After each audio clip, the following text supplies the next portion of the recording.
Ladies and gentlemen, let's all settle down as we are about to start with our program. Let's all settle as we are about to start.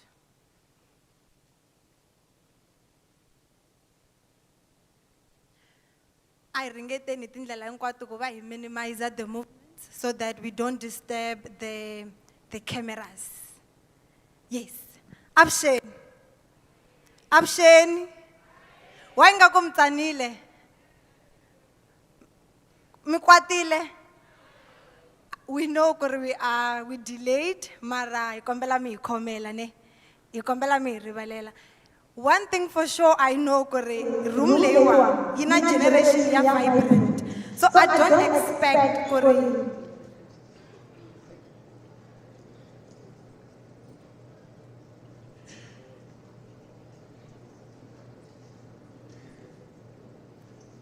Okay, so as I was saying, a generation ya vibrant ne. So I expect I don't expect to see sad faces. I know people that ask me like, how do you know that they're not even smiling? But you can tell. You can see when someone is even sad or when someone is smiling. You agree with me, right? So ni Abshen, Minjani, Ipukile, Tobela, Likai,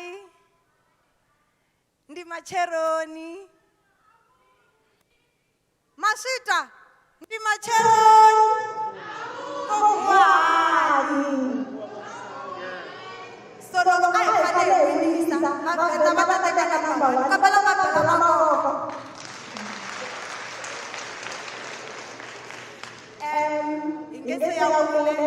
Before I officially greet you, with all due respect, in Kombela Kuri Tlaukoka, can we all stand? He Yimbelela national anthem. So bata etlangela yona, and then yes, with all due respect, let's all rise.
I'm pretty sure 90% of you here, loko ifika like Africans, am I lying?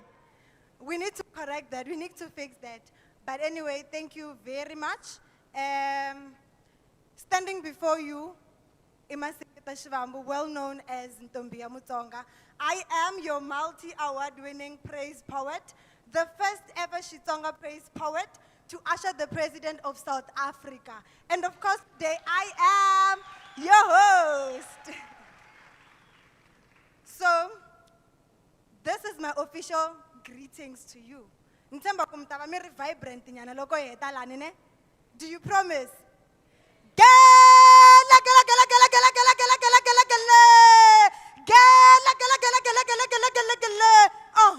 Hiloko singenile sitayi sabatsonga. Tifika sukutayi bamutiko basala basamele. Yana ntombi ya kuribala le. Intombi ya butisamuleri. Ntombi yo tivati makata yona. Ndzi langutani kahle mi nga jahangi. Mi ta swi vona leswaku ndzi ambele nguvo wa ndhavuko wa Vatsonga.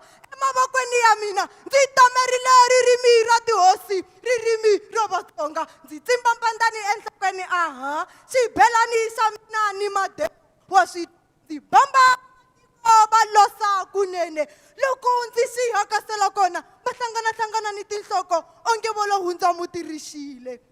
Ndza va vona lahaya va khonutana va vutisana va ku i ntombi ya kwihi lo tiva timhaka ta yona. Ma vutisa i ntombi ya Mutsonga n'wa xambala makhutlo ma dya fularela tsundzuka n'wana hi ku heta a ku yo n'wananga vito Masingita. Masingita lawa ya tsuvulaka ni misisi hi vutshila. Mutsonga wo chava ku tsongola swa van'wana vanhu. Mburi ya ku vatla ma bombisa ndhavuko wa Vatsonga. Mikulungwani na makhwela. Mikulungwani na makhwela. Halala Afrika halala. Halala yini halala. Mikulungwani na makhwela.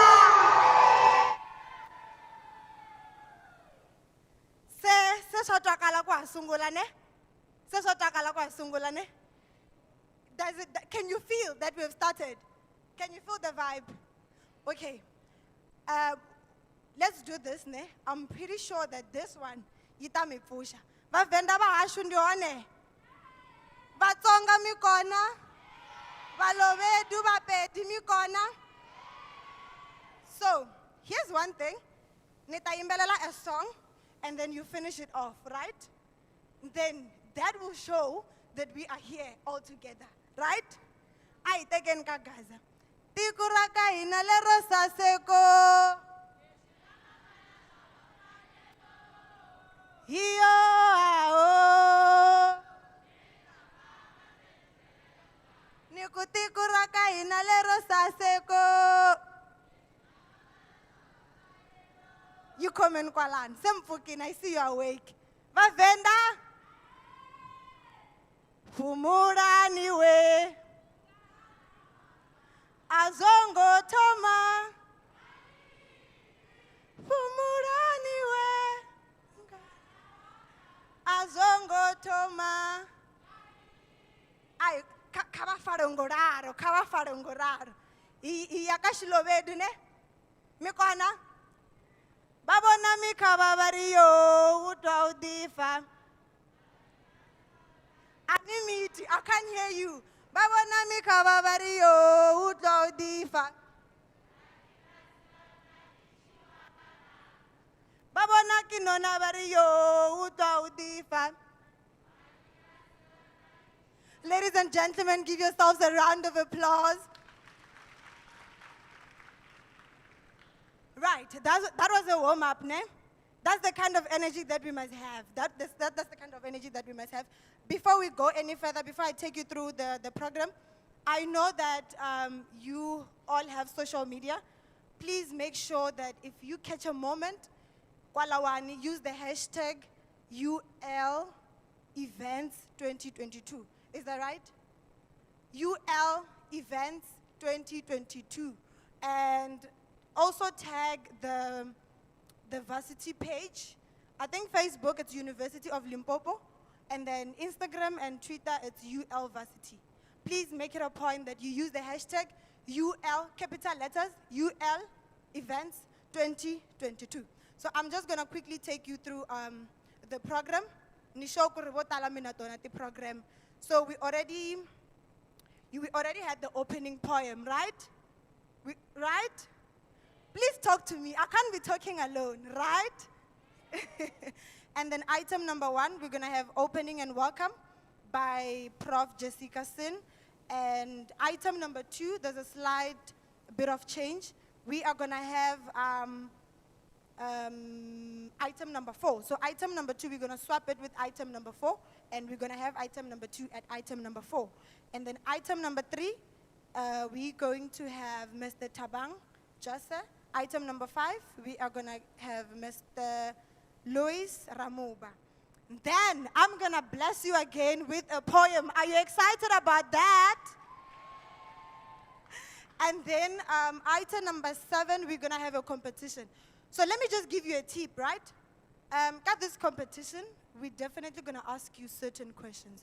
So you better listen. If you have a notebook, final call some of the important aspects that we'll be throwing in. And then, of course, there are prizes. So you better listen attentively. Item number 8, 8 until 12, we're going to have the panel discussions. Item number 12, questions and answers. I really hope that you all know why we are here, right? Do you know why we are here? Do you know why we are gathered here? So we are here in commemoration. Heish, Sihua. We are here to commemorate the IP Day. That is the Intellectual Property Day, right? It was declared as World IP Day on the 26th of April. So hence we are having the commemoration because 26th April, say you wunzile. Today is all about us, the youth, right? And we are so blessed to be in such a room filled with greatness. You know, in such a room, in such a space that will allow us to grow. In such a space, knowledge. I'm pretty sure that your lives will never be the same, especially if you are, you know, we have the social issue of unemployment, and we can't always complain. We have it within ourselves. We are capable. As the Banchaba Africa, we are capable. And this is high time we use our talent. But it's very important to know that there are procedures. How do you go about registering a company? How do you go about protecting your craft? So today is all about that. And then we are going to have item number 13, the competition. Remember what I said? You must be noting down some of the important things. And then, yes, and then item number 14, we are going to have Mr. M. Jimmy Muhale with the announcements and then closing remarks. Without any waste of time, Marukana mus. Marukana. And of course, there's going to be food, guys. You can't be this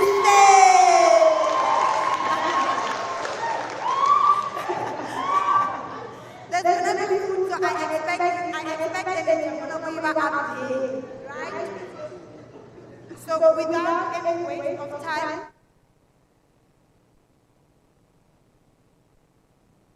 we are going to jump to item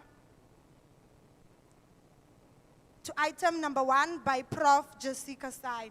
Please give a round of applause as Vata Amashweni.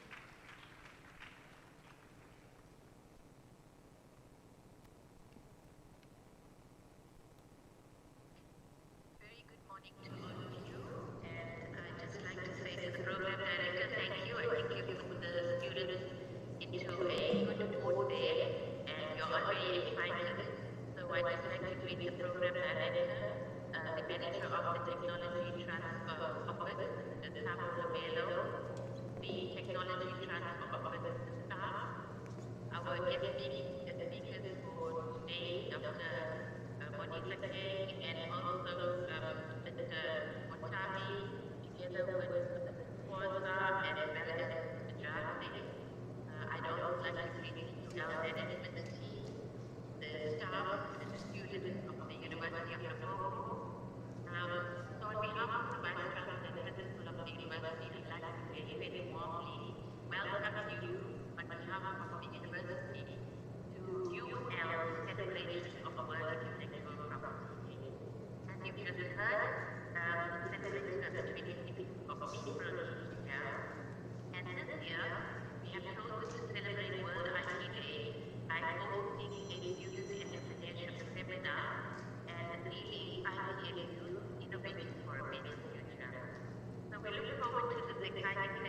today, and I want to express our most sincere gratitude to all our guest speakers and those that are on the program, both internal and external.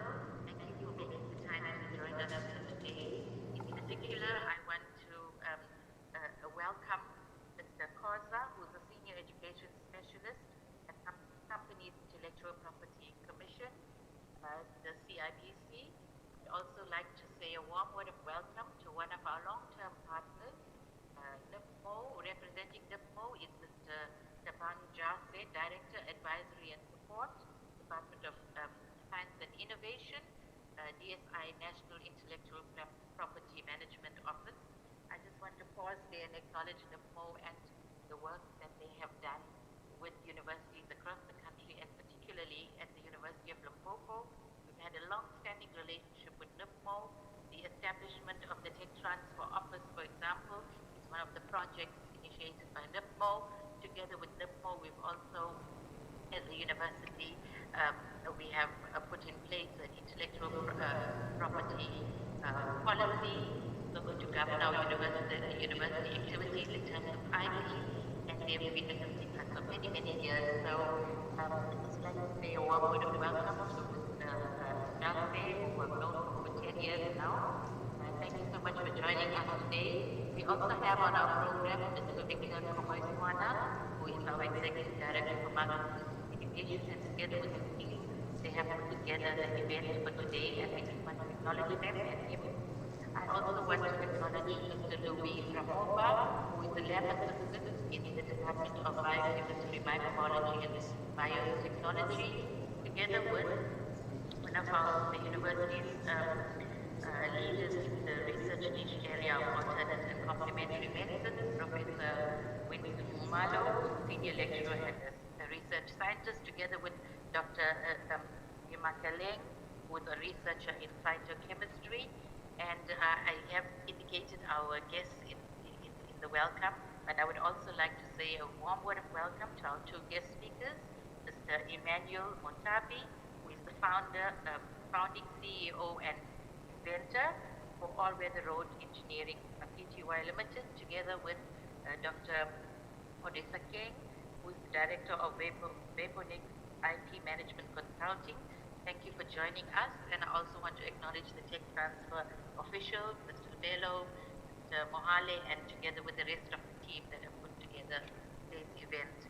So in welcoming you and also opening today's event, I also want to indicate that as a university, we are annually engaged in celebrating World IP Day. What we do is have different activities to commemorate the day. We, at the university, we have a fully functional technology transfer office. We sometimes call it OTT or TTO. And they are actively engaged in numerous tech transfer activities, including identification of IP through disclosures, protection of IP via patents, registration of trade secrets, etc., and then taking the process forward to ensuring that the IP is translated into other commercial and entrepreneurial ventures. Now, I know Mr. Khoza is going to speak further on IP, but we do a lot of work in terms of IP and how we protect, disclose, and also take it further. So I also would like to, at this point, indicate or mention that University of Limpopo, in partnership with NIPMO, DSI, and other partners, this year we bring to you, we are hosting the WIPO, World Intellectual Property Organization Summer School. And we're so proud to be able to hold this event, and our partners, together with the university, are looking forward to putting up this, to hosting the summer school later in the year. And we will not only host it in 2022, but we are also proud hosts of the WIPO Summer School in 2023. And together with our partners across in South Africa and internationally, you can see that we are really putting a focus on intellectual property, and hosting this event is also indicating to the university community and our stakeholders that we take innovation seriously at the University of Limpopo. So I'd like to encourage encourage all our staff and our students to take advantage of the services that the tech transfer office provides, and also all the opportunities in the form of training offered by the TTO to make innovation possible at all levels. So no matter what, students especially, no matter what discipline you are in, no matter what innovative idea you have, our tech transfer office is there to guide the process of your IP into creating something tangible with your idea. So at UL, we partner with the relevant departments at the university, for example, the Rural Development and Innovation Hub, the CIPC Hub, the Limpopo Agri-Food Technology Station, which is funded by TIA and housed at the University of Limpopo, one of the tech stations in the country, our Agri-Food Tech Station. And we also partner with all the faculties and the surrounding communities and stakeholders in our bid to make innovation across the disciplines possible. So at the university, we are involved in promoting indigenous knowledge systems, processes, and products through our innovative activities. And today's event as well, together with our partners, especially in terms of the DSI and UCDP project, we are proud to bring this event to you. And the opportunity for an entrepreneurship seminar is always exciting because there's so many different thoughts and ideas that we'd like to put across to our students. So as we commemorate World IP Day through the Student Entrepreneurship Seminar today, I would like to invite you all to enjoy the day through learning in the seminar. I can see you're excited, you've already started and you're excited with your with our friend coach in the house there and all our students. So we have a number of entrepreneurial activities, training and workshops throughout the year, and our intention is not only to educate our students academically, but we also want to open the world of entrepreneurship to all our students and our staff. So in opening the day and welcoming you all to this entrepreneurship seminar for our students, I want to wish you all well for the rest of the seminar, and also to all the people on the program. Thank you so much for joining us and also for your inputs into the program. So we're looking forward to an exciting entrepreneurship seminar as we together with you celebrate World Intellectual Property Day. And we want to say welcome to the University of Limpopo, to all our students. Enjoy the seminar. This is meant for you. To all our experts out there who are presenting the content to you, we look forward to a great presentation. Thank you, everyone. A round of applause. We humbly apologize for the sound. We humbly apologize for the sound. We apologize. So I'm pretty sure you heard some of the things that she mentioned. That it's all about learning, it's all about learning, opening platforms for entrepreneurship. I am sure that there are some students in our midst who've got businesses, and I encourage you to listen and listen very attentively. So the IP aims at minimizing the gap between the IP and its relevance in our everyday lives. They aim to raise awareness of the impact of the trademarks, the patents, the copyrights, and designs on our everyday lives. I am somebody who is in the art space. There's a lot of things that happen in the art space. If you're a musician, you know that there are contracts that you sign. There's a whole lot of things that happen. So today, we are going to gain the knowledge or the wisdom on how to go about it before you sign the contracts, because most of the time you see the musicians, no, I signed this contract, but there's no way out. That's the thing. We sign things, so it does not even apply to the media department only. The business is in Kwatu. It's all about the brand. If you are building a brand, or if you are a brand, or if you aspire to build a brand, this session is definitely for you. And we are gonna loko hi suka la, like I said before, vutomi bya hina byi nge fani na le masunguleni. I know normally it's said akerekeni ku your life will never be the same again, but rest assured that your life will never be the same again. The way you see things and this entrepreneurship and just the brand and everything, hi leswi hi nga ta swi kuma eka siku ra namuntlha. So we have been welcomed, right? I welcome wini, and I said it masunguleni ku mina ni lava ku famba na vanhu lava va nga active. A ni lavi munhu a tlela, right? So this is what we're gonna do. To make sure ku ri loko mi suka la, you don't forget ku ri what is the WIPD? What does it stand for? So I'm giving you, this is a scope, ne? And I'm gonna give you a task just now. So the WIPD is the World Intellectual Property Day. Did you get that? World Intellectual Property Day. So when we remove the world, we start the IPD, which is the Intellectual Property Day. So this is how we're going to be running throughout the program. I'm going to throw in the abbreviation, and then you're going to throw back the whole, you understand? Do you understand? I throw in the abbreviation like IPD, and then you say it in full, right? Because when we get to item number 7, maybe one question can come to say, what does WIPD stands for?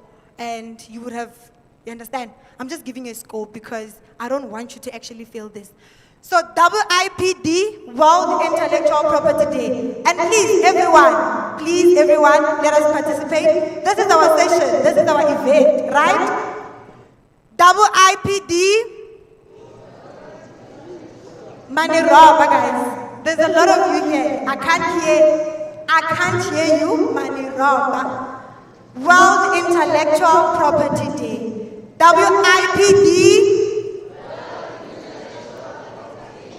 Okay, let's just add a little bit of energy, ne?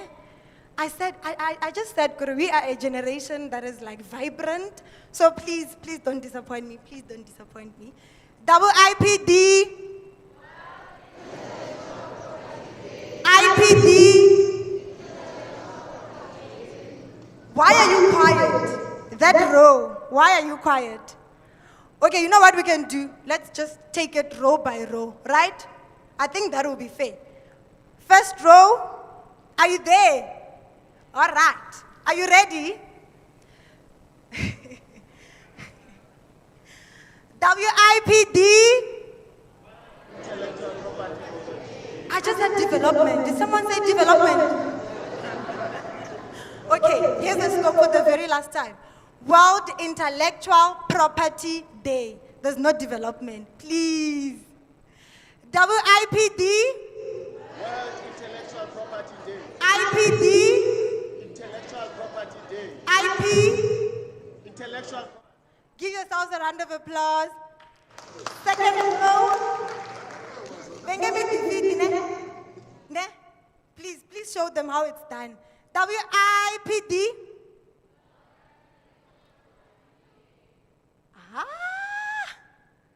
How come? Because you've got so much support here, even in front. There's no way. WIPD. IPD. IP. Okay, no. I trust this group because I'm also part of you guys. Please let's not disappoint, ne? Can we just show them how it's done? IP. IPD. WIPD. We've got our winners here. Please give them a round of applause. I'm very sure that we're not going to forget, right? We'll be running like that so that she was stuck on your mind. Today, actually, it's IPD. So we are going to move to item number 2, which is item number 4. And we are going to welcome Mr. Victor Hamuiswana. He is the Executive Director at Marketing and Communication. Ladies and gentlemen, put your hands together. Let us welcome Mr. Victor Hamuiswana. You can do better than that.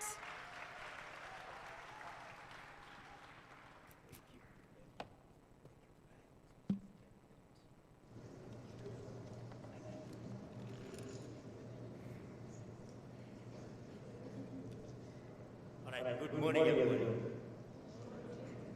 All right. Unfortunately, I'm given a very short time to talk about this. So, thank you once again for embracing the spirit of intellectual property. Remember, we are a university. At a university, I'll leave this podium just now so that I'm much more closer to you. But a university is like a universe of knowledge. Universe of knowledge. And knowledge is part of intellectual property. And we, as a university, are in Limpopo, right? There's a very important contextual issue that you have to understand, that we all have to understand. I'm going to just use an anecdote, an example, to demonstrate the point about intellectual property and how big a business it is. It is big business, mega big business.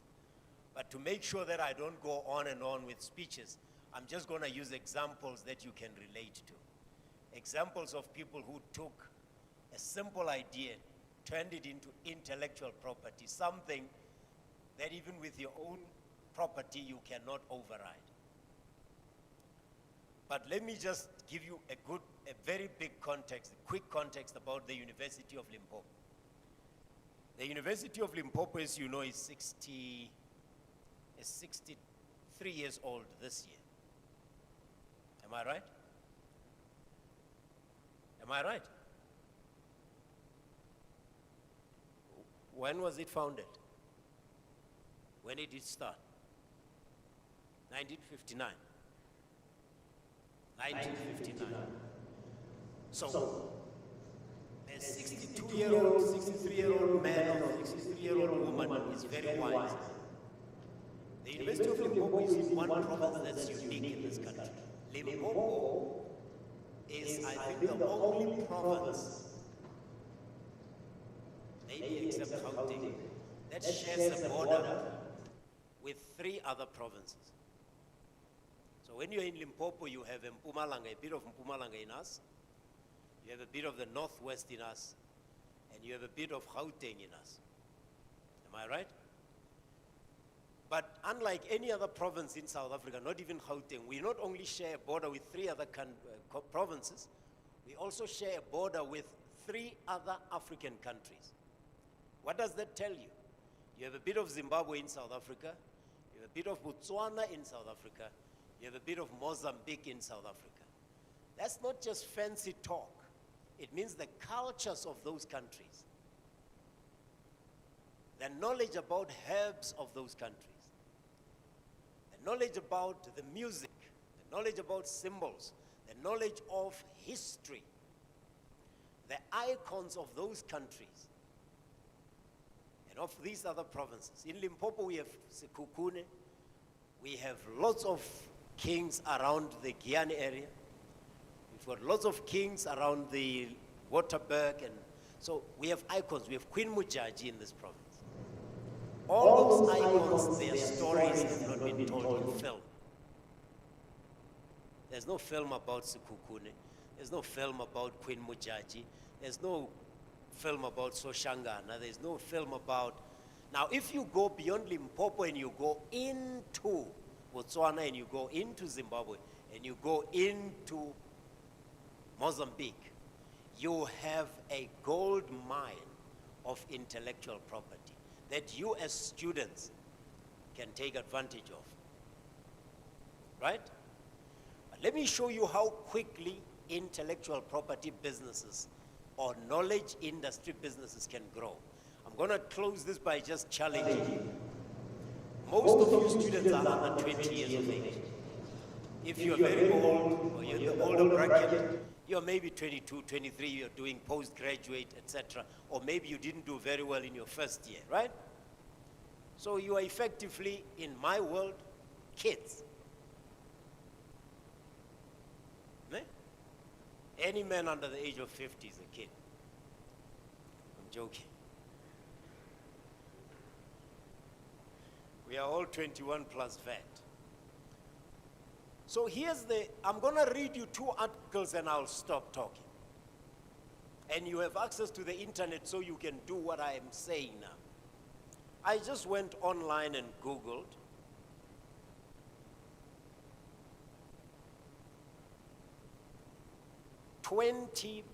billion-dollar companies that did not exist 10 years ago. These companies did not exist 10 years ago, but if you want to buy them today, you're going to pay billions of dollars.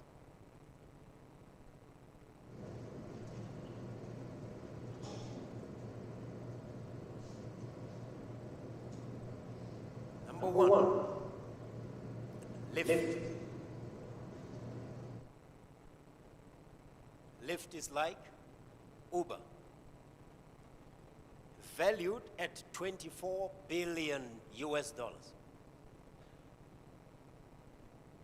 Stripe, an internet payment service provider, valued at $35 billion. Robinhood, financial service platform, valued at $7.6 billion. Coinbase, cryptocurrency business. Bird, company that provides and services shared electric scooters. These are not Wabi Parker. If you Snap, valued at $33 billion. Pinterest did not exist 10 years ago. It's valued at $12.7 billion.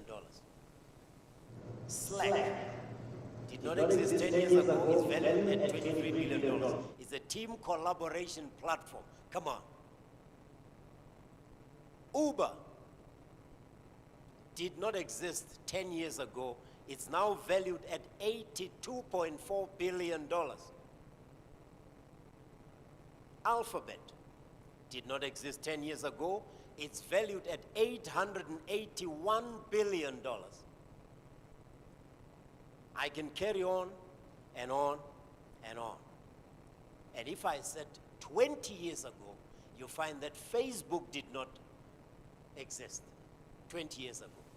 Now you tell me, Twitter did not exist 20 years ago. I'm sure you read in the papers that Elon Musk wants to buy Twitter. And he's talking $40 billion that he's going to pay. A company that really has what?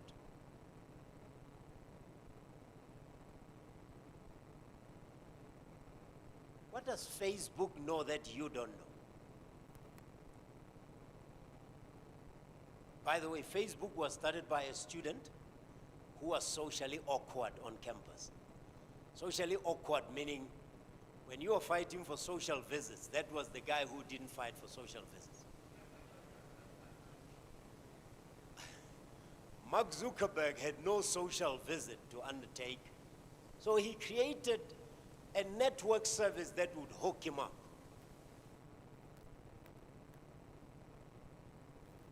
He was on campus, like you. Today, he's worth billions of dollars just by connecting people with one another. And here's the funny part. If I put my picture on Facebook, my picture, which I took with my own camera,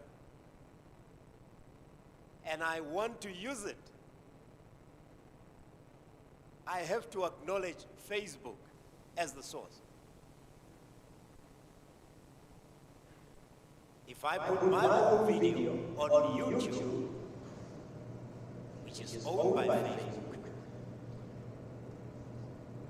WhatsApp is owned by Facebook.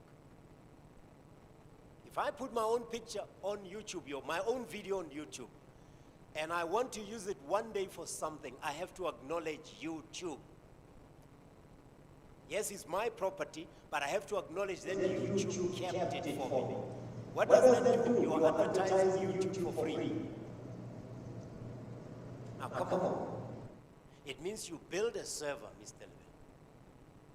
and you allow people to store their files on your server, and you connect that to the internet. Now let's come back to Limpopo as I close. Queen Mujaji, how many films can we make about Queen Mujaji before people are saying we have had enough of that? How about Ramabulan? How about Sikukune? How about Soshangan? And I'm only talking leaders. I haven't talked artists of this province. The Selailo Selotas, Shoma Josies,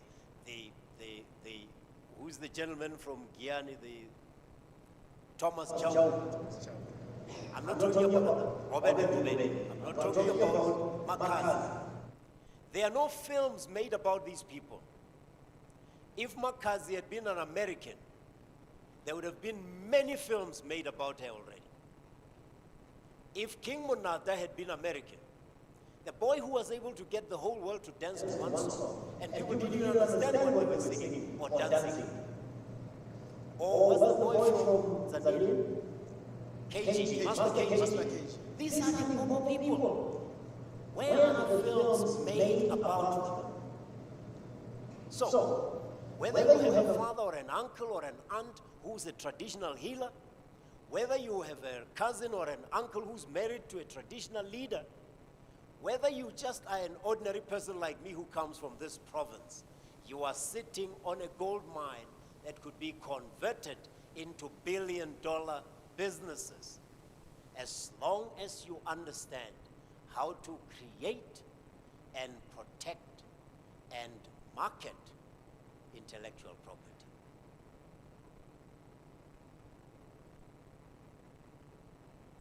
Know where you are, be proud of who you are, and understand that the world wants to know your story. Not in English, by the way. In Xitsonga, in Tshivenda, and in Sesotho, Sanabo, in Setswana. You can have subtitles if you want. But every time a South African makes a movie and puts it on Netflix, it trends, blood and water trended. How to Ruin Christmas trended, and How to Ruin Christmas made by people from Venda here.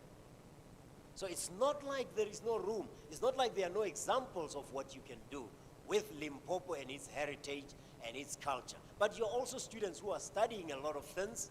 You can do that. You can take your traditional herbs, you can take the fauna and flora of this province, you can produce a whole lot of documentaries and put them online.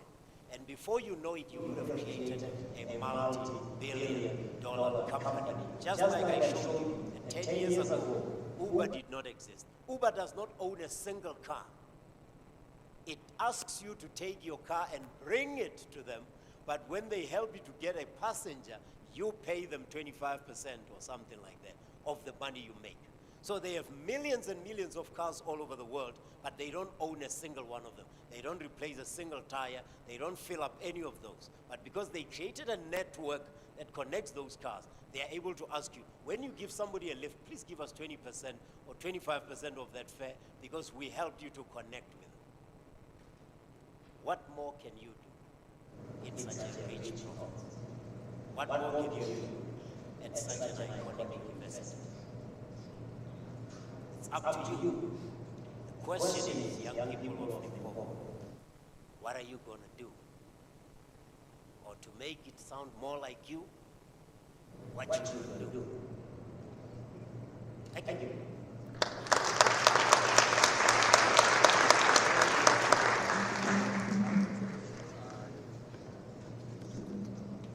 One more time.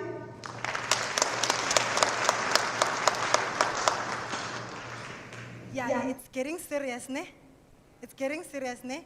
But it's so touching, you know, being reminded actually that we are sitting on gold. You know, as if you're not doing anything with your life and you just realize that, indeed we are a rich province. But the question is, and I think he posed the same question, what are we doing as youth, ya Limpopo, right? He touched on something, and just allow me to, on a personal experience, that you don't have to, the world is waiting to hear your story, right? And you have to do it in your vernac, actually. So I have always had problems when people will be like, but you are invited to an event that is dominated by, maybe for instance, vendor-speaking people. Then you must do a vendor poem or maybe a Zulu poem, depending on where we are. And also you must change the way you're dressing, right? And for me, that was like, this is my story. When you look at me, I'm telling you a story. You can, before I even open my mouth, you can see what I'm representing. You can tell who I am, right? So I just want to encourage somebody. If you are doing something and you are doing it in your vernacular, in your language, keep on. You don't have to change to say, people are not going to hear what I'm saying. Like he just said, we've been dancing to Marwete, right? What does it even mean? We dance to the Simutamakadzi, Nimutonga, but I listen to the Simutamakadzi, and sometimes it's not about understanding. Do you understand? It's not about understanding. So I think that as Banchaba Limpopo, it's high time, actually, that we come together and gather ideas and strategies on how we can be innovative. We are very blessed as Limpopo students or University of Limpopo students because we have such support. If we have an idea and we have the plan, we can come Kabona to say, how do we go about this? Master Sisa. So if you are sitting on an idea and you have something, please don't slip on that. One thing also, just to touch on some of the things or to just add, we are indeed a rich province. And most of the reason, we've got the incredible wildlife, we've got the baobab trees. It's possibly Africa's largest trees. I stand to be corrected. And of course, we are people of royalty. But mentioning we don't have to emphasize on that. But this is to say, if you have an idea, if you have a plan, you know, be innovative and do not wait. Support Ilewani, come forth and yes, let us work, right? I love varsity and say, wow, there are no job opportunities. We have so much opportunities within ourselves. So it's just high time we take that into consideration. We are gonna jump at item number 3. Are you still in the house? Why are you quiet? Itanani sona lesloka asungula. Ala you el ala. Ala you el ala. I think I must just constantly remind you that there's food, guys. There's food. There's food. Please give me energy. We are going to eat after here. Do you get that? So please don't sleep. Can you just wave? Wave. Alala you el alala. Okay. I don't think my voice can be right? So let's just go one more time. Halala you el halala. Halala IP halala. Thank you. Please, right? We are going to move to item number 3. And we are going to welcome Mr. Tabang Jasser, just a brief of whom he is. He is a director, advisory and support within the DSI and NIPMO, who is responsible for, amongst others, capacitating offices of technology transfer, intellectual property advocacy and awareness, and setting up the NIPMO strategy stakeholders relations via memorandum of agreement. Ladies and gentlemen, put your hands together. Let's welcome Mr. Taba. You can do better than that. Come on.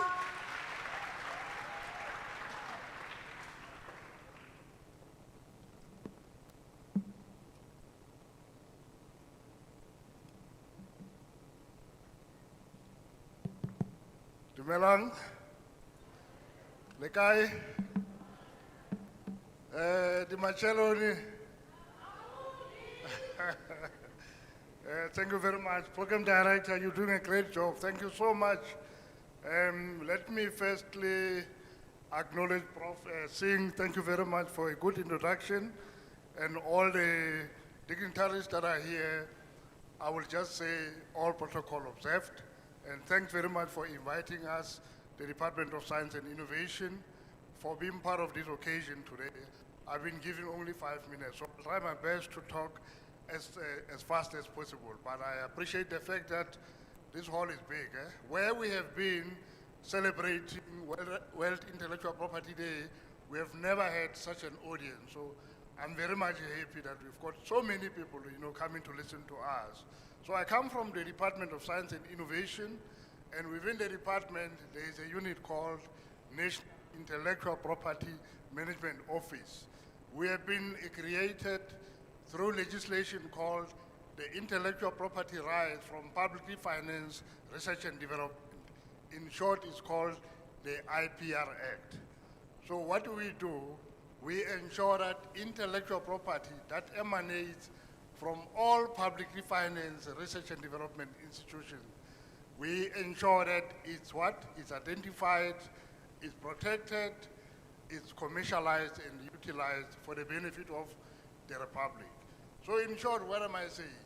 Everybody or every institution or every individual that gets funding from National Treasury. Do you all know National Treasury, the Department of National Treasury? Do you all know it? Again, I use the tax. All of you, do you know the patela tax again? The parents and everybody else.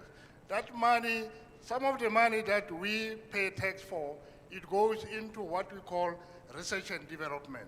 So the University of Limpopo is one of the institutions that get funding from National Treasury in order to be able to to not only produce graduates, but also to do what? To do research and development. So all those institutions, as per legislation, they have to do what? They have to report on any intellectual property that may arise from that research and development. So the office here that Prof. Jessica was talking about, the tech transfer office that you see here, we make sure that we support it financially and otherwise in order that it does what? In order that it's able to work with the researchers as well as yourself, so that when you come up with an idea, it does not just go into waste, but that idea does what? Somebody helps you to do what? To protect it as well as to commercialize it. So that is our role. So why are we here today? So we are a family of the World Intellectual Property Organization, that is WIPO. So if we are part of that family, we have to celebrate this big day. Why did WIPO come up with IP Day? It's because of one thing. WIPO wanted the whole world to commemorate this important day in order to do what? To showcase as well as reward creativity of people around the whole world, as well as your innovations. So in 2000, WIPO said we must do something about the creativity of people around the whole world. So let us do what? Let us, on the 26th of April, let us allow the whole world to do what? To know about intellectual property.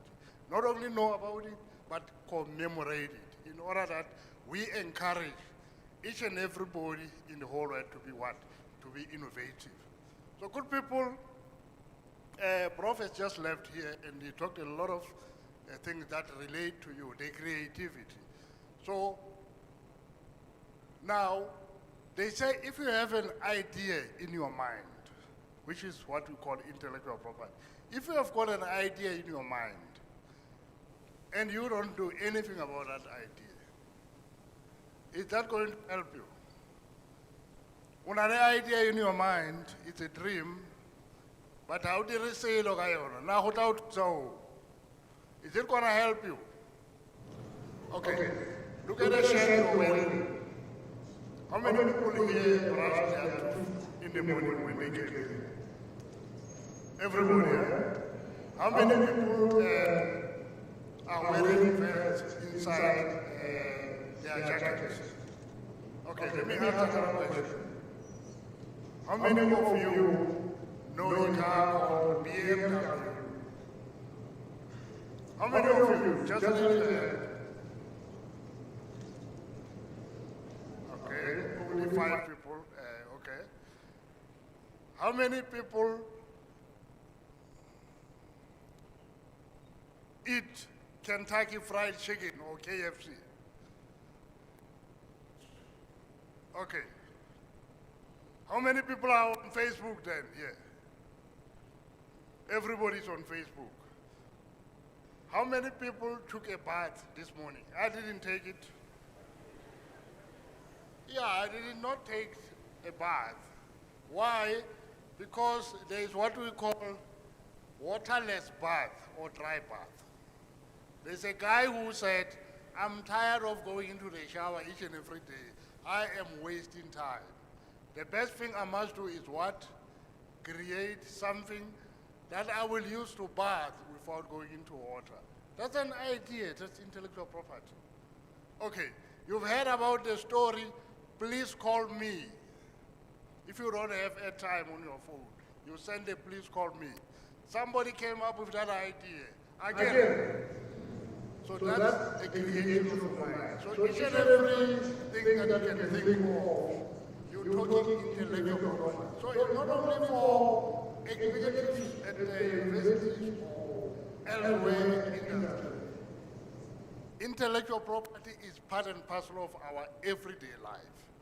So we are here to celebrate that creativity. Because we're saying, if you have an idea in your mind, it just becomes an invention or it just becomes an idea. But until you do something with it, then it becomes innovation. So the theme is IP and youth, innovating for a better future. And it's directed at who? At all of you, the young ones. Prof was saying here, all of you are under 21, except the people here in front. Let me look here. Yes. All of you are under 21. So this is talking to you. The World Intellectual Property Organization is talking to you to say, how innovative are you? You need to be innovative. You can see in South Africa, we've got a lot of challenges. Companies are not able to create employment anymore. So who should create that employment? Is it not yourselves? If we are not innovative as a society in South Africa, in the whole region of Africa, in the whole world, where are we going? We are doomed. So we're relying on you. WIPO is saying, the young ones, come and innovate. All those ideas that you have, don't just sleep with them and tell them to who? To your friends and they just die. Come to the Office of Technology Transfer and they will be able to help you to take your idea further because that's the job that they do. So we're very happy, good people, to be here because we are celebrating this together with all the institutions in the whole of South Africa, in the whole world. So we're doing it, even though we're doing it in May, but it's fine. We need to celebrate innovations and creativity each and every day. So as government, all that we do is, we always say, don't give a person a fish. What do we say? We say, teach people how to do what? How to fish. But if you are telling me, will the fish be able to swim?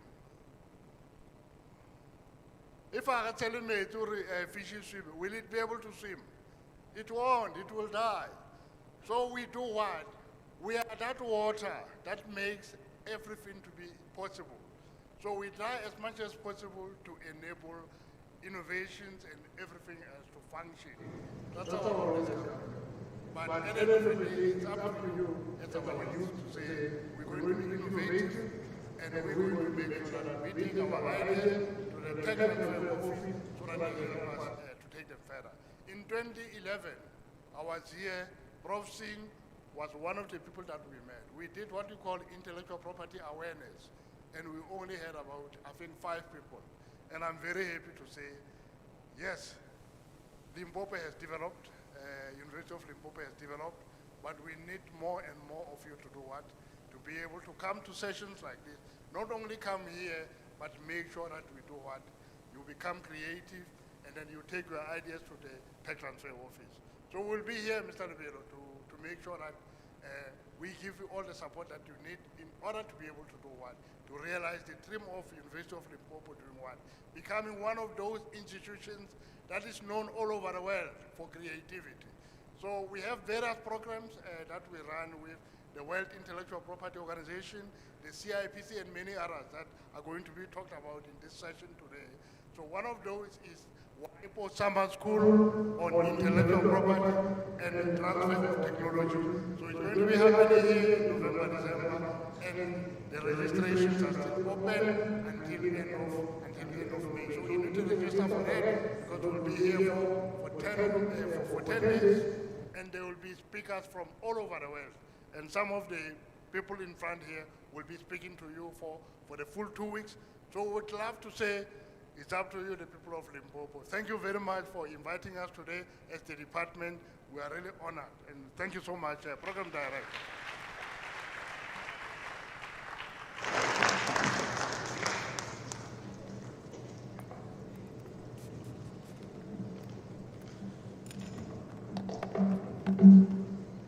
One more time.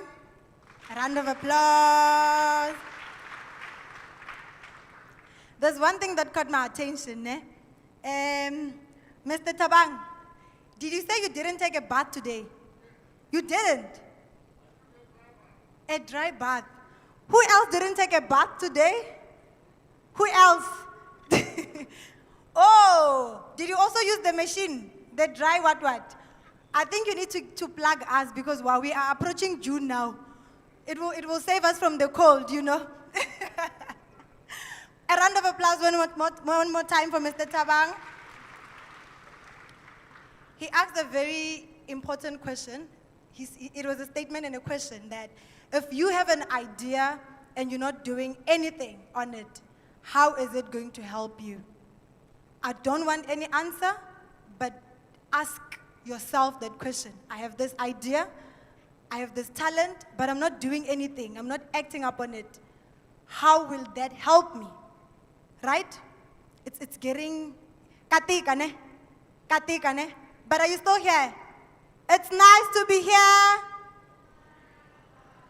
Okay, so this is how it goes like. It's nice to be here, Shanandi Hakubala. Right? It's nice to be here. It's nice to be here. Shanandi Hakubala. Right. I see no one is sleeping and no one is being left behind. So we are going to back to item number 2, the original program. Would like to apologize, Mr. Mujapilo, for the rearrangements and the inconvenience that it may have caused. He's joining us virtually and he is going to address us just now. Just before he starts, allow me to give you a brief introduction. Mr. Mujapilo Koza is a senior education specialist at the company's Intellectual Property Commission, well known. We know it as CIPC. He is responsible for planning and implementation of all education and awareness program of intellectual property. He's joined us virtually, and in advance, I apologize for the sound in case problem. Put your hands together, let us welcome him.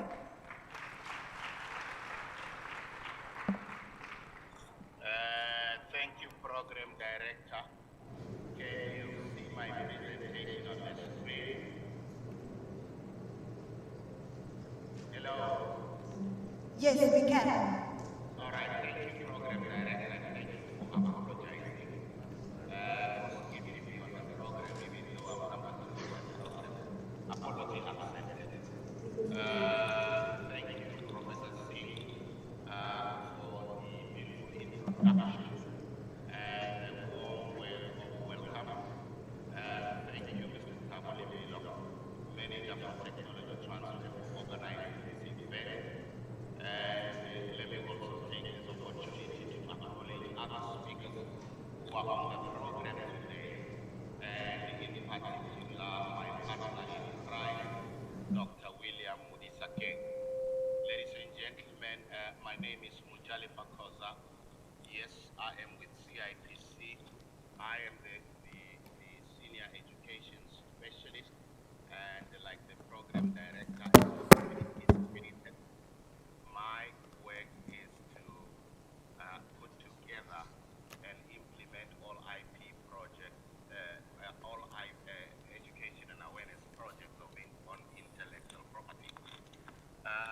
Given the 5 minutes allocated to me, I would be doing an injustice to talk about intellectual property because this is the subject that needs an intensive 3 hours between you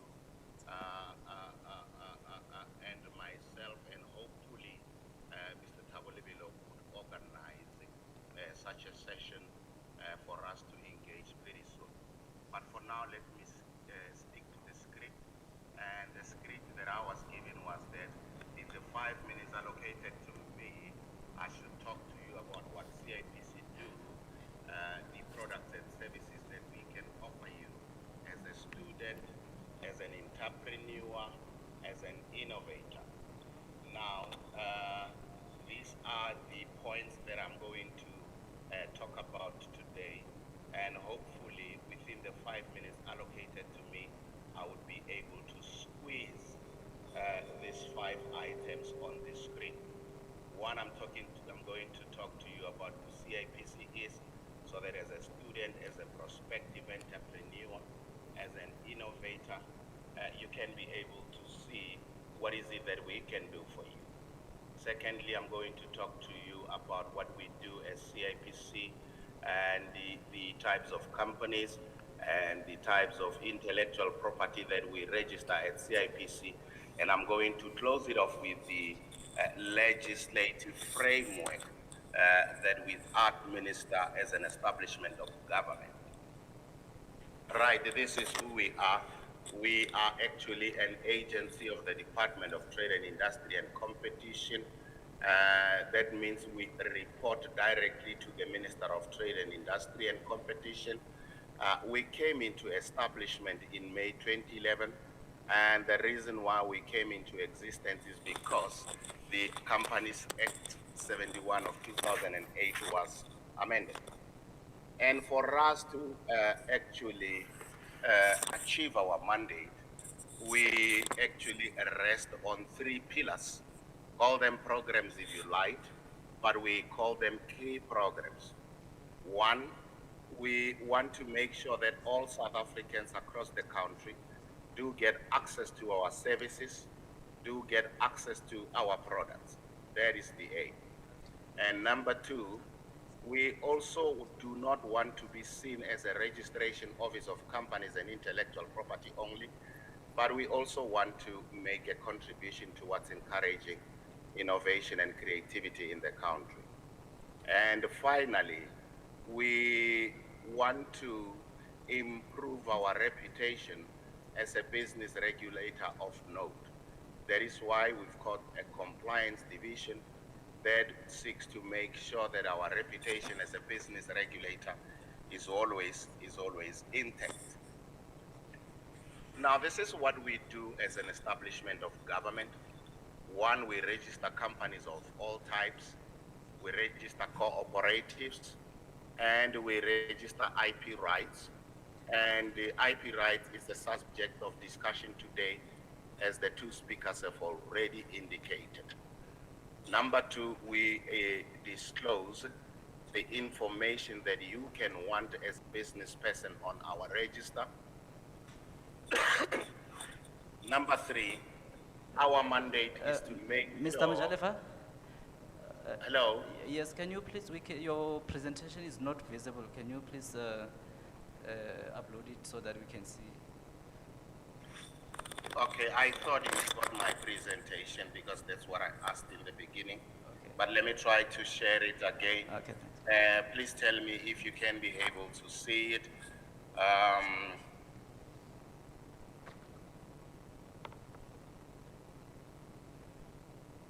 All right, I've got a share button here. Let me try to share.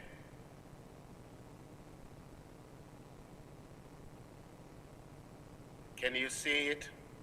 No, not yet. Not yet.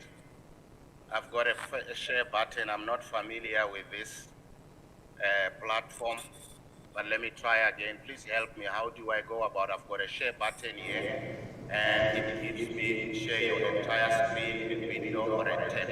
Where do I go? Pick a window. Let me pick a window. Okay, I've picked a window. All right. Okay. I've done that. Anything you can see? Not yet. All right.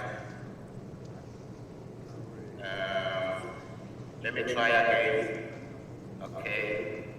All right. I click on the share button, right? The button below, it says present now. Where it says Yeah. present now. Yes. I've clicked it.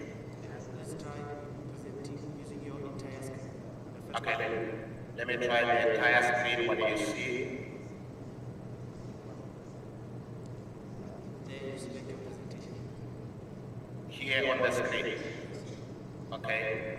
All right. What you see, yeah, we are getting it now. Oh, I see. If you can open the tab for your presentation, The tab. the PowerPoint one, yes. Okay. Go to the one you're presenting. Yes. Okay. Can you see it? All right. Thank you. Okay, I can continue. All right. Let me go to this page because this is where I was. Yes, I was on bullet number 3. One of our mandate is to educate all the South Africans about the companies and IP laws. In other words, it is our mandate to make sure that everybody knows our company laws and also knows our IP laws. Number 4, our major mandate also is to make sure that all registered companies on our database are in compliance with all the relevant legislation that I have spoken about. And part of also what we do is we enforce all these legislations that I have spoken about, meaning the company legislation, the Companies Act, and all these other intellectual property legislation. And finally, we accredit and we also regulate all the collecting societies that are operating within the creative industry. So in a nutshell, that is what we do. Okay, and this is our structure. CIPC is divided into 2 main components. This is the heartbeat of the organization. This is what we do for a living, and this is the reason why we exist. On the left-hand side, we've got corporate regulation. This is a division that takes care of the registration of companies and cooperatives.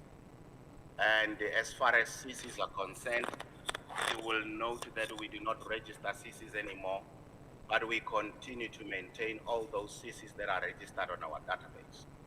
And on the right-hand side, we've got a division called, or a cluster called Innovation and Creativity. This is where I am situated.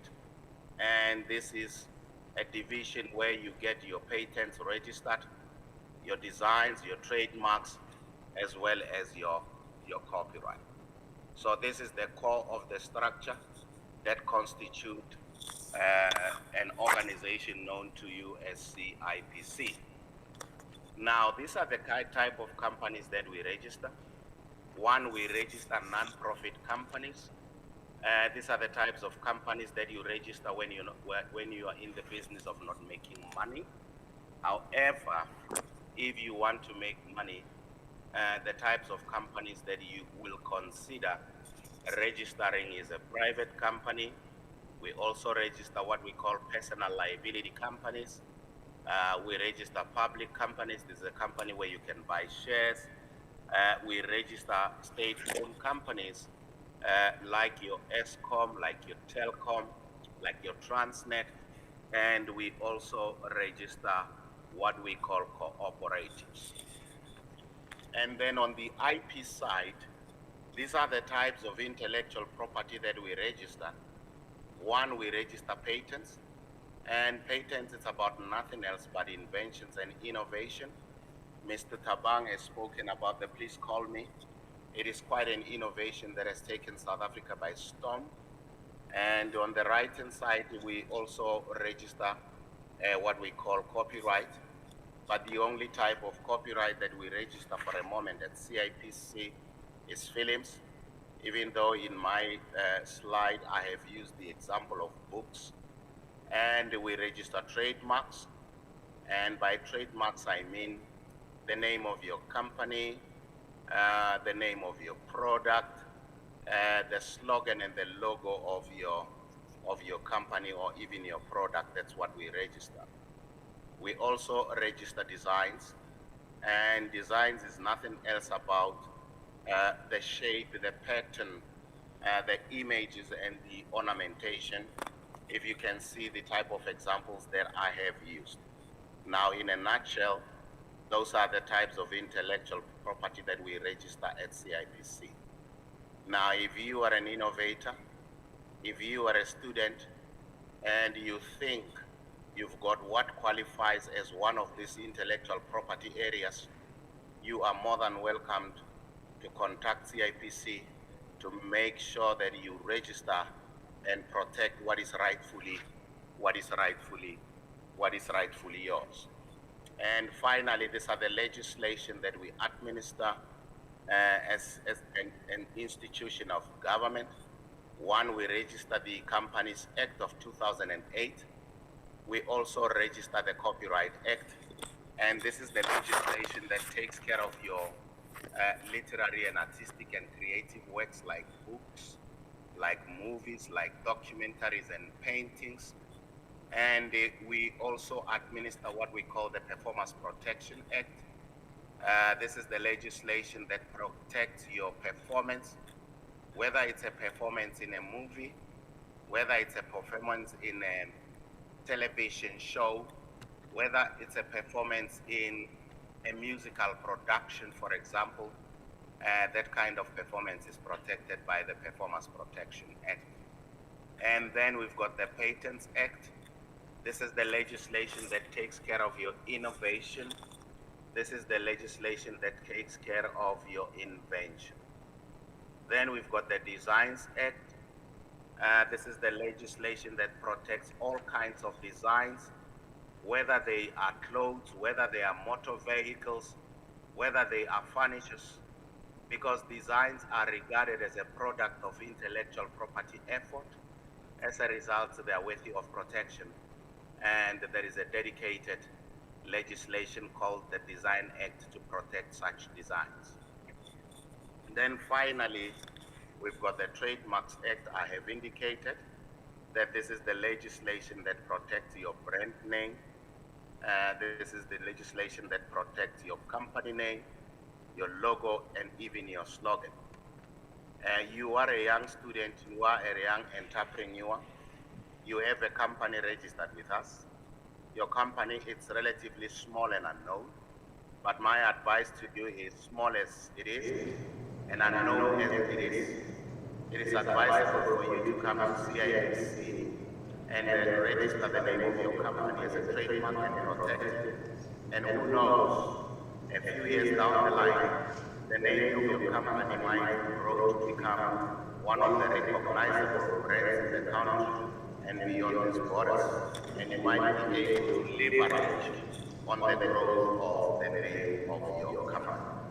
In a nutshell, Program Director, this is pretty much what CIPC do, and this is pretty much the reason why CIPC exists.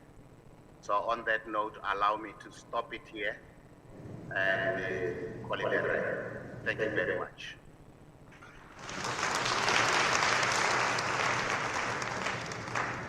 Oh, Mr. Koza, before you leave.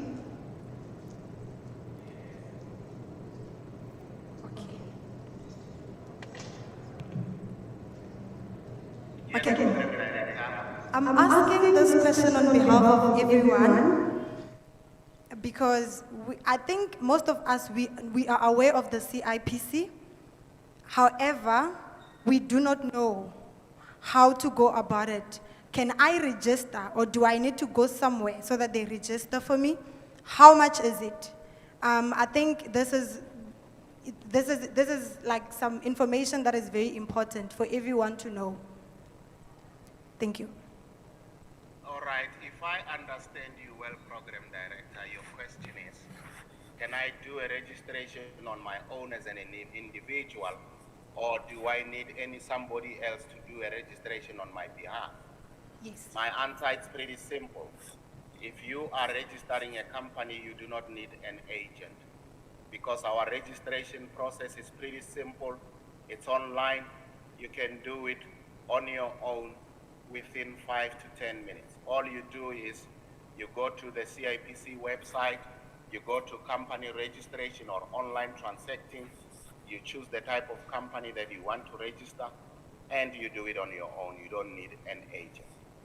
As far as IP is concerned, the same is applicable. You can file a provisional patent on your own, because in terms of our Patents Act, the law allows you to file for a provisional patent without the assistance or the services of a patents attorney. However, if you want to register a complete patent, this is where the legislation, the Patents Act, requires you to get the services of an attorney.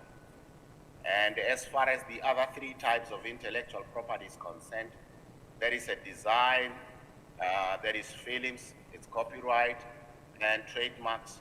You can do it without anybody's assistance. It's quite simple. You do it online.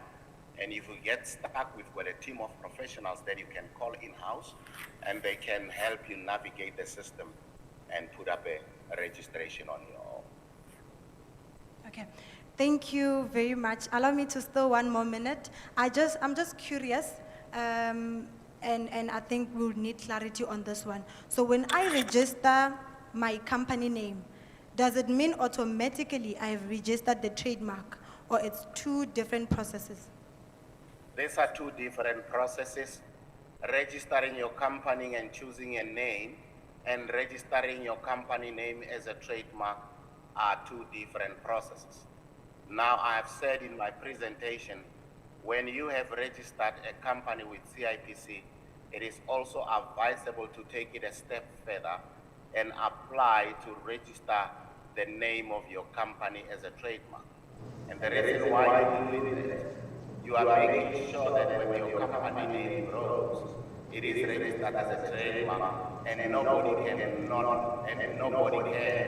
leverage on your growing trademark to do business. So my advice, if you know that you have registered a company, please also register your company name as a trademark. Thank you so much, Mr. Koza. Can we give him a round of applause?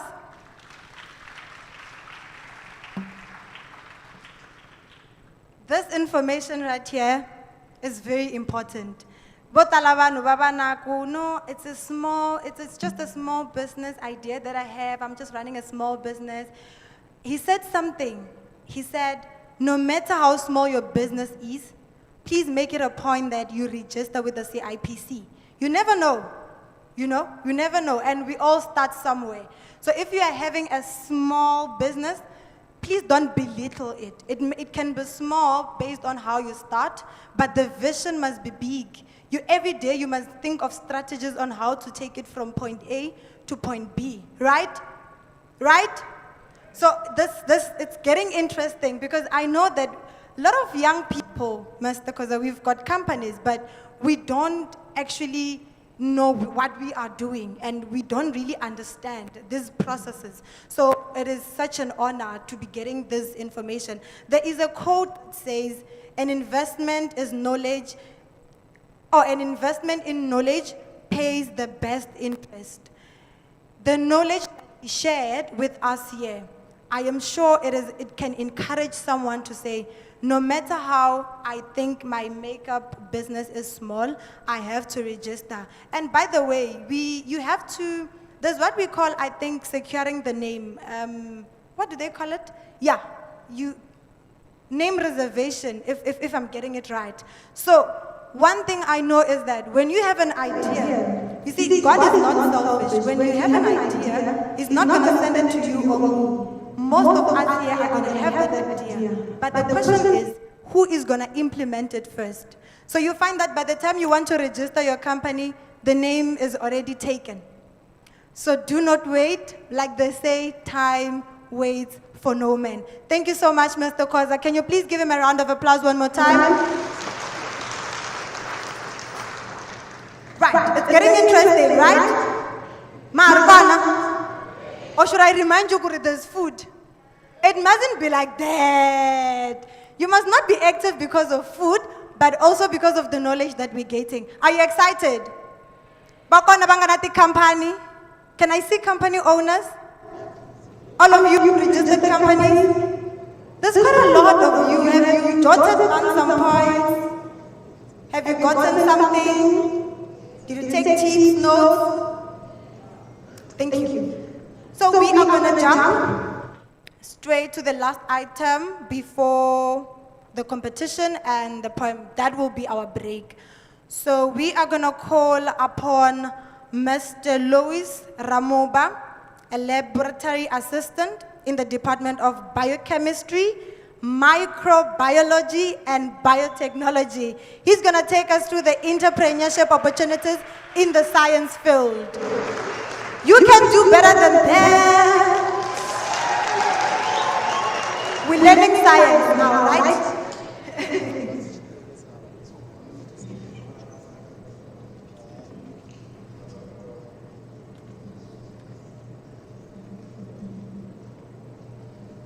Halala you el halala.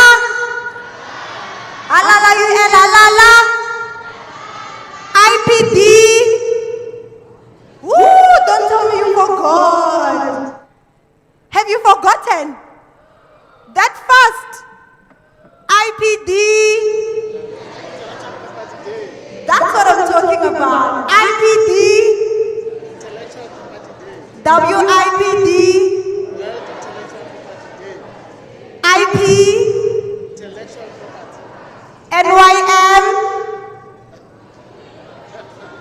NYM.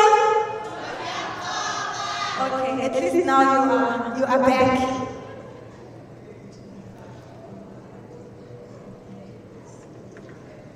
So while you are busy preparing it, here's another one. So come my intro, I go like gele, gele, gele, gele, gele, gele. So we're gonna do it 2 times. When I say gele, gele, gele, gele, you do the right?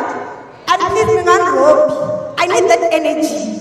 You know, when I'm performing, I'm not like So you must give me that va-va-voom. Do you have a deal? Gele, gele, gele, gele, gele, gele, gele, gele, gele.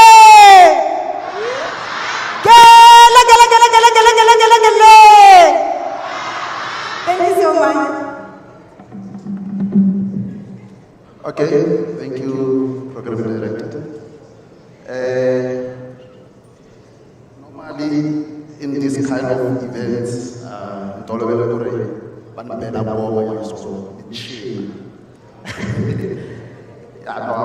just joking. So, guys, is it still morning or no? It's afternoon.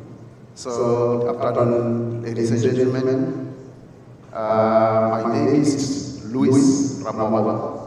I'm based in the Department of Microbiology and Biochemistry or Biotechnology. So, firstly, let me observe a protocol. So, we always say those words even though we don't know what they mean. So, guys, here I'm going to talk about what we do in the Department of Microbiology. So, I am the manager of a microbrewery. For sure, most of you don't know that we have a brewery in the university. So, we have a small brewery where we produce different beers and different beverages. So, because of time, we need to, push through very fast. And then let me quickly just explain how it came about. It is a collaboration between SAB and the university, whereby the SAB, now known as AB InBev, donated a microbrewery to the university so that we can do research or teach the students how to brew beer So as the university, we appreciate so much because we get the opportunity to do a preliminary teaching for microbiology students and those who are doing food production, especially undergraduate students and the postgraduate students, so that they can familiarize themselves with the technology of brewing, or the experience or hands-on experience of brewing, or learning the art of brewing the beer. So this unit that was donated is being used as a bioreactor, or a prototype bioreactor, to help us, especially now because we are moving into research in terms of beverages production, like the project that you know well familiar in the University of Limpopo, the Marula production. So it came as a blessing for us to have such a donation. So this is the, unfortunately, I couldn't get nice pictures. So this is a small machine that we have, so, but this can be developed into something that is bigger. But however, this small piece of equipment have helped a lot into in developing a lot of students and producing a lot of researchers in this equipment. So that is our brewery, guys. So if you want to visit us, you can always come. It's Q Block Extension, third floor. There is a brewery there. We always have some beers in stock. So move forward, how this university, the brewery, because for SAB, this is part of the plan, the InterVarsity Brewing Competition. That is how they benefit. So there's a competition that they host every year. This competition help the students. So we allow the students to brew different beers, and then they showcase their skill in terms of brewing. They also compete with other universities. So I think we have more than 10 institutions which are competing in this competition, which we are also lucky to be part of the program. We normally have it around October, so we host it at different places. We are hopeful that one day we will host it in the University of Limpopo. So through this program, we managed to produce a lot of students who are now working in the different industries and other breweries. Remember, in South Africa, the microbrewery, or the trend of microbrewing, it is just developing.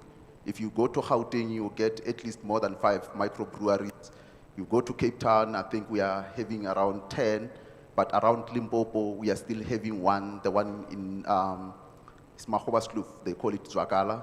So, which means there's still a need for more of these microbreweries. If you go to Mpumalanga, I'm not even sure whether it is there. I think, if I can recall, they have one. So we are hoping that this kind of interventions, they will help us to have more students more interested into brewing field to start these microbreweries, because in countries like America, there's no superpowers like here when you have SAB, when you have Heineken. There in America, the domination is microbreweries. So a brewery like SAB in Polokwane, it is seen as a microbrewery in America. So that trend will grow and grow in South Africa, which means then there's a space and there's a need for you guys, especially the students who are in food production, agriculture, or science in large, because you can't have a brewery without an engineer. You need all these aspects. You need people in marketing, you need people in designing logos and all that, so which means it offers everybody the opportunity to play part. So you can see on the pictures there, we have nice beers that we produce, and then there's a picture there with a group of students, the short guy there holding the check or something, the trophy. It is me. When we won one of the competition, I can't remember because we always win.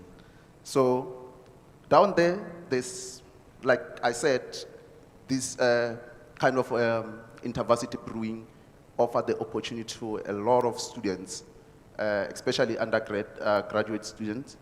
So there's a young boy there. Behind him, there are some funny machines. This one of the students that we took to the intervarsity brewing competition last year, the recent one, the fresh one. So now from the competition, he was scouted by a lot of breweries. He ended up in Cape Town in one of the well-developed micro-brewery, which we are happy that we are doing a very good job. So we have future plans. I'm happy that Prof. Sin, she's here. So we want to develop this small brewery into a bigger brewery.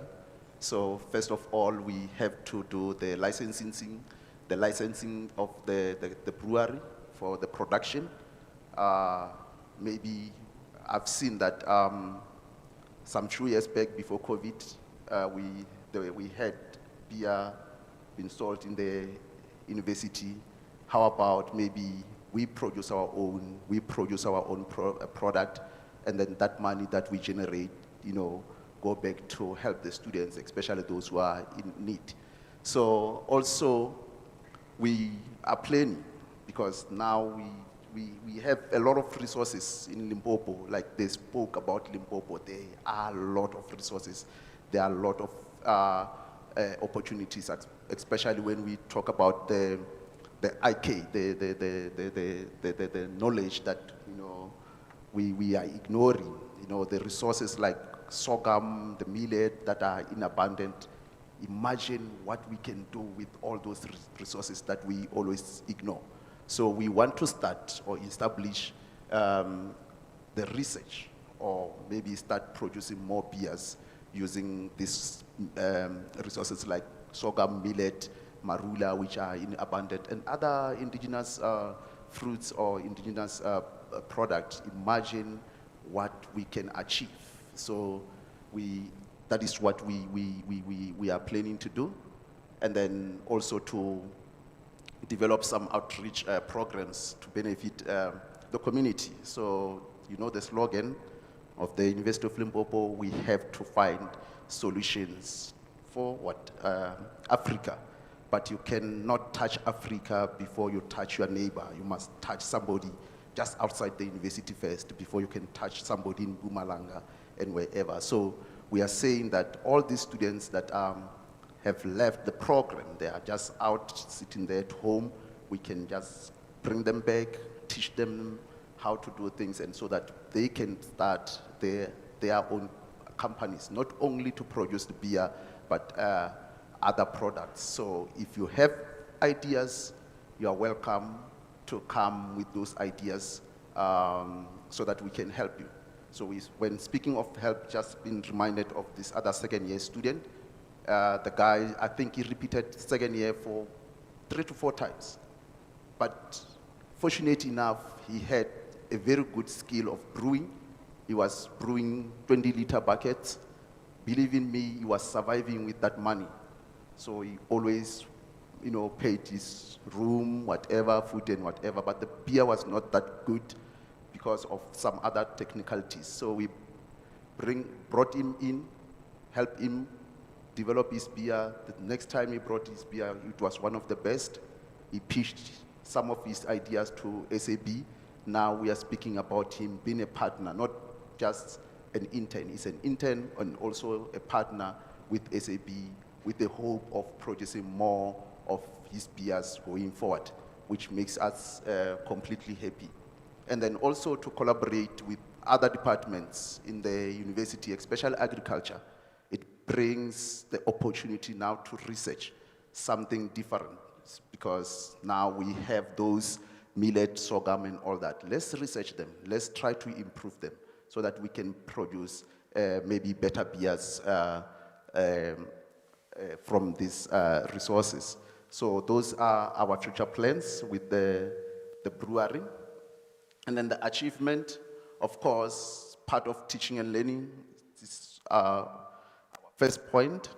So every year we produce an estimation of 150 undergrad students, and then postgrad or honors around 25 to 30, because they also learn how to brew and all that, which is something that we do every year.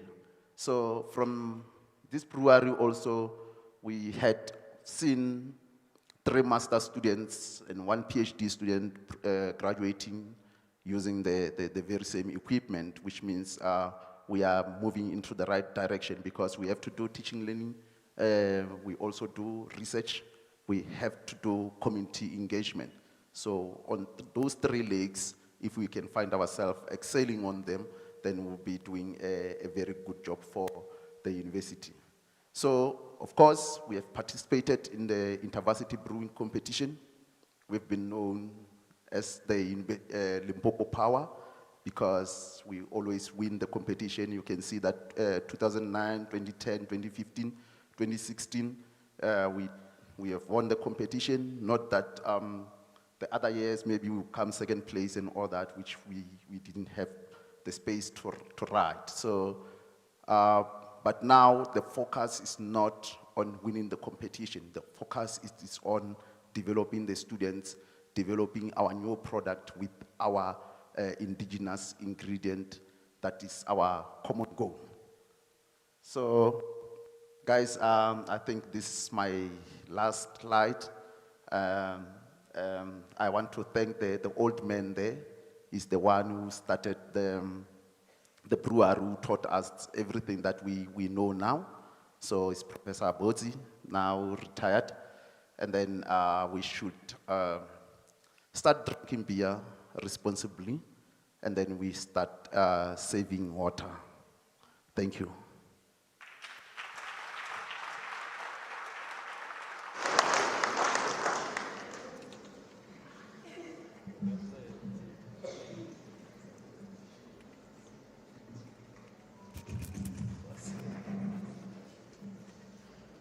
I'm very sure you love this session, right? You love this presentation specifically, right? Because I know you were touching on something that you love, right?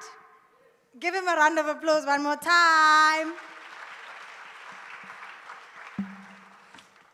Okay, right. It's about to get more interesting. So this is what we're going to do. We are going to... Okay, item number 6, item number 13. If you have the programs, you can see competition, item number 7, and we have it again, item number 13. So we are going to have the poem, item number 13. And now, ladies and gentlemen, competition time. Are you ready? Are you ready? Did I tell you one of the prizes? There are prizes. You don't seem excited. You don't seem excited. So for the first prize, for the first prize, I will need, am I allowed to use boy, girl, or what do I say? A gentleman and a lady, yes. Can I have a gentleman and a lady on stage, please, for the first prize? This opportunity is not going to come, it's not going to come back. You missed this one, you'll regret. Please give them a round of applause as they come. Yes, encourage them, encourage them, encourage them. Yes, yes, yes. We have our gentleman, our lady. Come on, guys. Oh, yeah. Please don't be jealous, don't be jealous. Va belen mawoko. Minjani? Can you introduce yourselves before I tell you, Kore? All right. Hello, everyone. My name is Luyanda Khoza.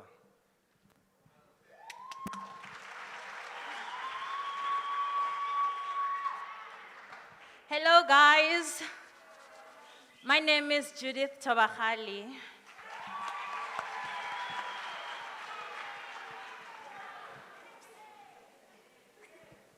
So, you know what's interesting about this one? They do not know kuri bata bata endla yini, right? But for the courage that you had, kuri, you know, you came in front, you are already winners, all of you. So we've got two teams, right? The ladies, are you here? The gents, are you here? So, Mr. DJ, please be ready. So this is what's gonna happen, eh? You should have heard what she said. She's like, oh no. So, you've got a minute, right? We're gonna play Amapiano song, and then you show us some moves. You show us what you've got. And the winner will take the prize. These are your judges. These are people that you have to impress, right? Yes. No, you are dancing. Mr. DJ.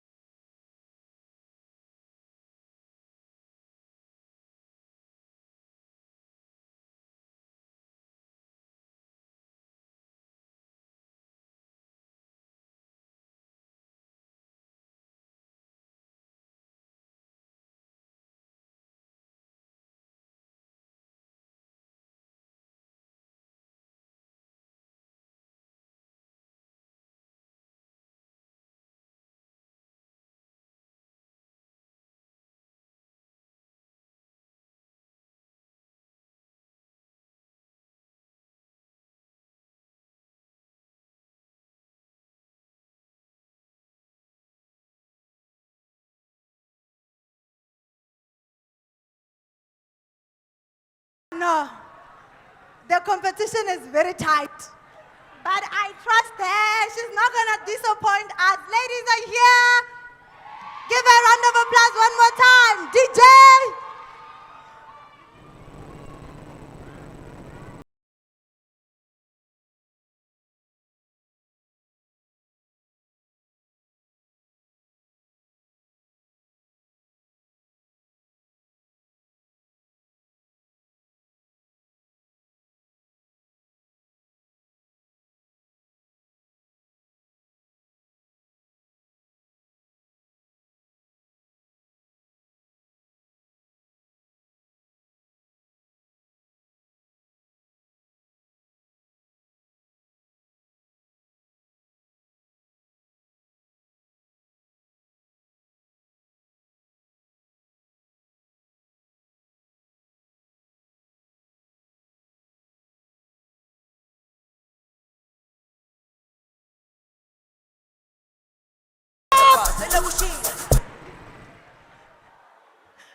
Ladies, are you happy?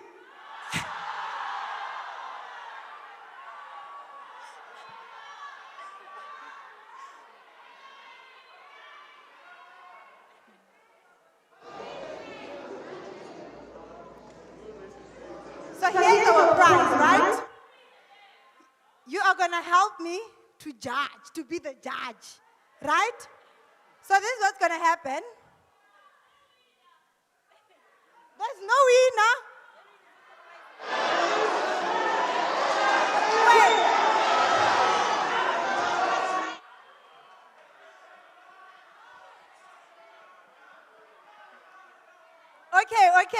Okay, let's do this. Okay, let's do this, ne? So we still have got 2 more prizes to go, ne? But this one, you can't tell me there's no winner. You've seen the moves here.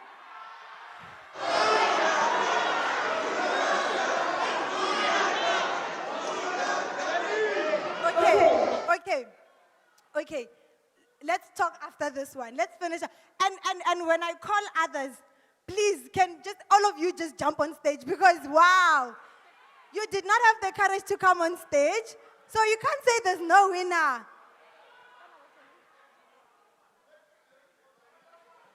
So I'm gonna call their names, and I think the noise, maybe, is it fair to judge? The sound that you make will determine who the winner is, right? Give it up for Judy.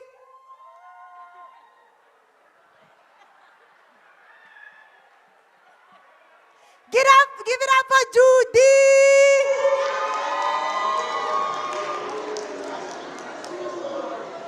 Give it up for Mr. Luyanda.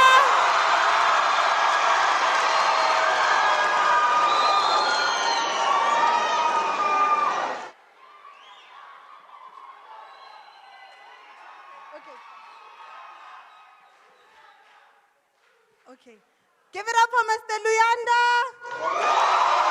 Ladies and gentlemen, our first winner.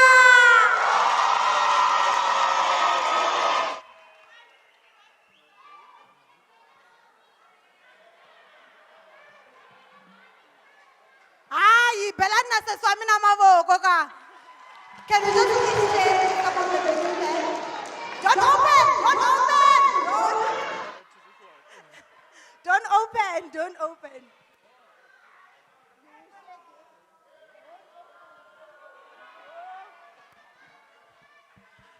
Round of applause! Right. Can I have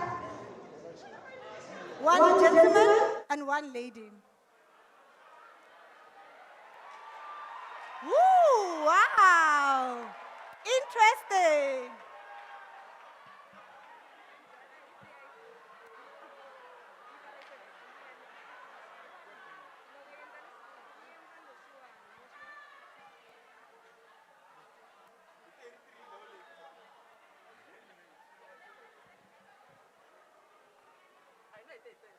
Oh, okay. Hey, what happened, guys? What happened? You did not want. And if you think you're going to dance, you've got it wrong. You've got it wrong. You came here to dance. Oh, you were here for the competition. He's even furious about it. He's like, oh, you love it. So 2 people, it's fine. It's fine. You can go. Wait, how many of you? 5. But we've got 2 prizes. Okay, no, it's fine. They will share. Okay. 1 lady, 1 gentleman for the second. Yes. Now you'll find out what is needed. Please just 2. I give you 5. So can I just have 2? 2.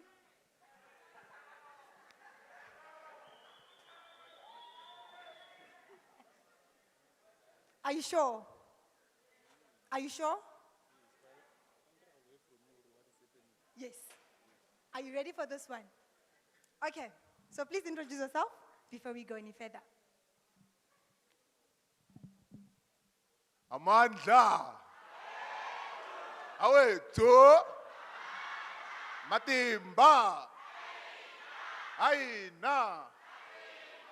Manda. Ashu. Rotakala mus. It's a kini mus. Richavile mus. My name is Israel Sterstelele. Thanks.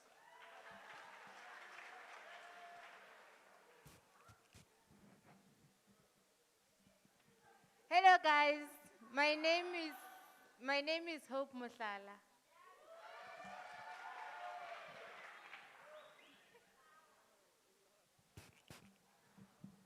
This one says he wants to dance.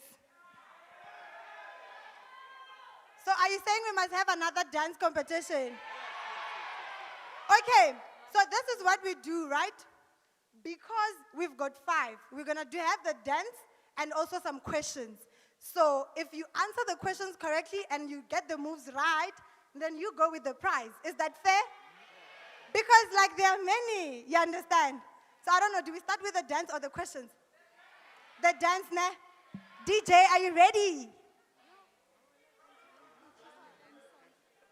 What song do you want?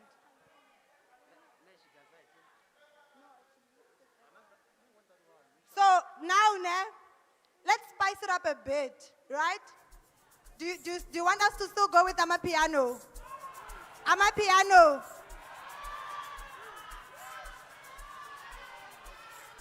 Okay, it's fine. It's okay. It's okay. It's okay.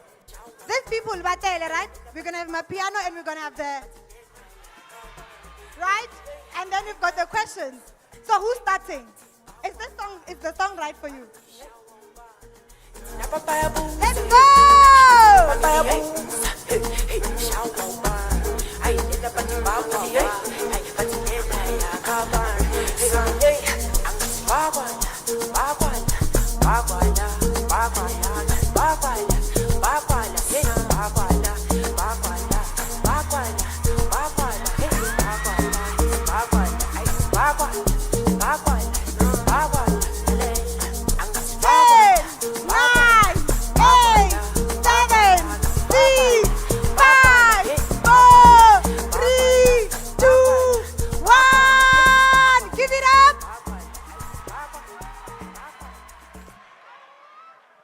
Let's go.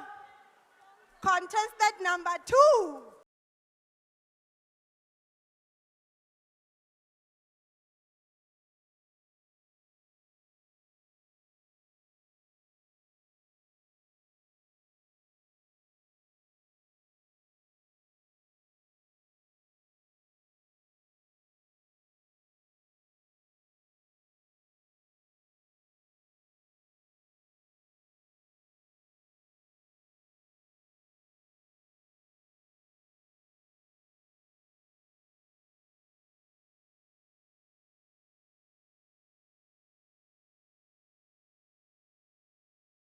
And give it up.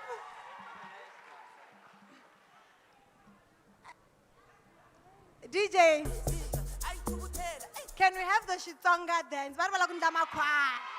Woo!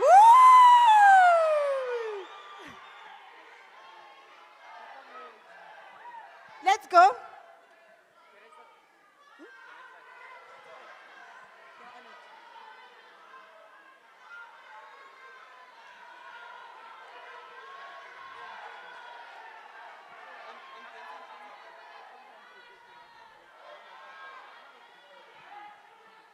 DJ.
Let's be quick.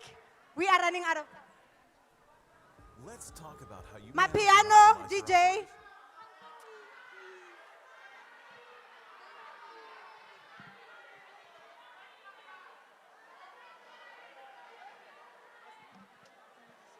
Let's be quick about it, ne? We still have questions so that we can wrap it up. DJ, are you still excited? Marco make a kahle, ne? Okay. Mayibona winner kumba mseza mikuma.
top two, ne?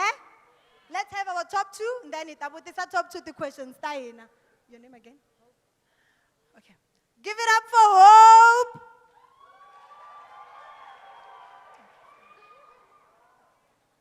Give it up for Masati. Ah, ladies, you are disappointing me. Okay, no, it's fine. Okay, give it up for Israel.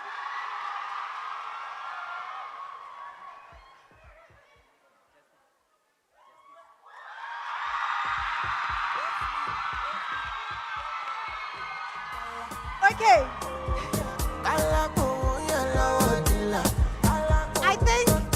I think it's obvious that we've got our top two, right? Ladies, I'm so sorry, but thank you so much for joining. Next time, ne? Right. To our top two. Are you ready? Can I get a chance to speak? No, we are answering questions now. You want to manipulate your votes. So we're going to start with. He started dancing. We are going to start with him, right? So I have 3 questions for you, and then you answer them all, and then all of you actually. So it will depend, are you passing with a distinction, or it's a Madoda score, or it's a total fail, and then we add the marks to the dance marks, and then we get our winner. Is that fair? No? Question number 1, Israel. What does CIPC stands for?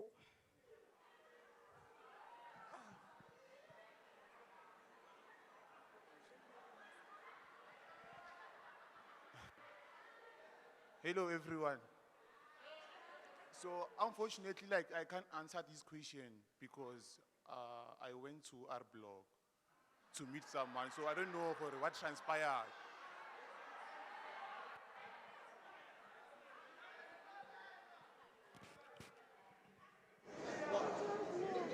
Okay. You don't know what transpired. It's the English for me, guys. So are you saying you're not going to answer the questions? Okay, cameraman with Justice. What is the purpose for the World Intellectual Property Day?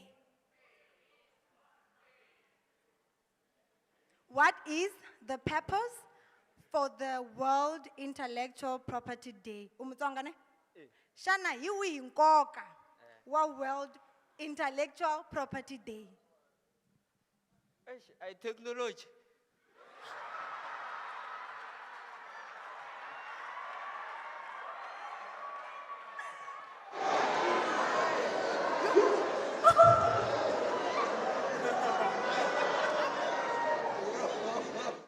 Hey, I don't know who's worse between the two.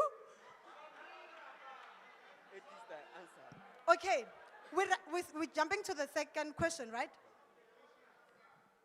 Okay. The same question that I asked him. What does CIPC stands for? See what? CIP. What does CIPC stands for? CIPC. CIPC. Consumer.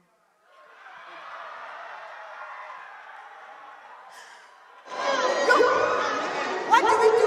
Please tell me advice. They must go back. I know, they must go back. The dancing, no. The dancing was good, right? That is good. But you've been here since 10. No, it's fine. In the line, please go. Have a seat. Can I have the 2 girls back? The 2 ladies back? No. The ladies that we had. 2 ladies, please come back. Madiba!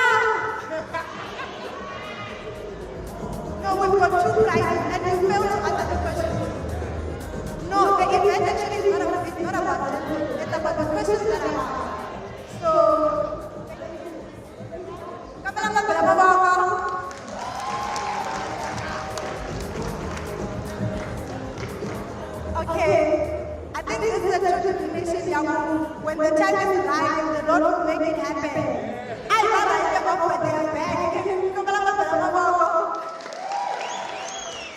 So, questions for you, right? Who do we start with? At what day was the initiative declared World Intellectual Property Day? Simply mean, when do we celebrate World Intellectual Property Day? Date and the month. When do we celebrate? Today it's not about, we are commemorating the day. So what date? I mentioned it. I didn't hear Shem. She doesn't know. Let's. I also don't know. Okay.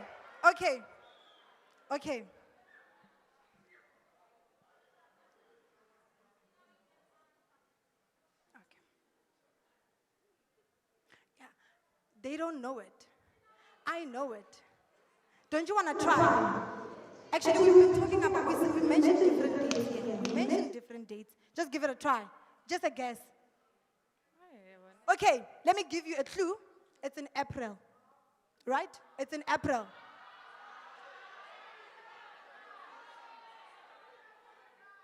Okay, let's leave that one.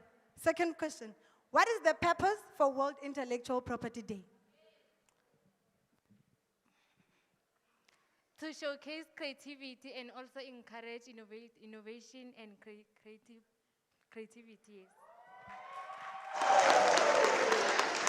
Can I give you the same question? Can I give you the same question? Okay. What does CIPC stands for?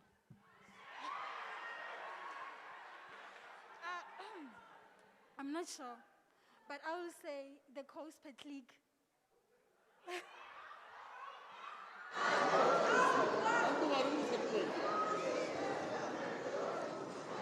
Coast Pet League.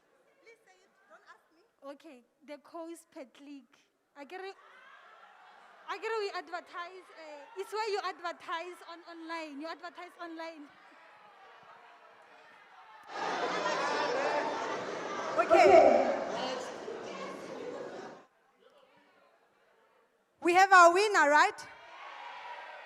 Guys, CIPC. Were you guys listening to the presentation? Can I just have one who's going to answer that question? Please jump on stage. One.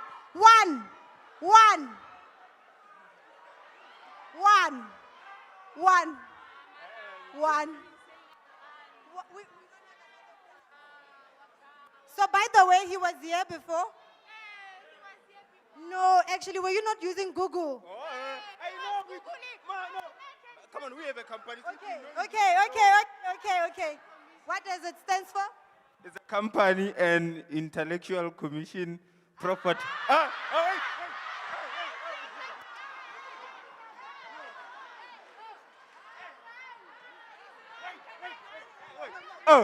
Sorry. It's company and intellectual commission property.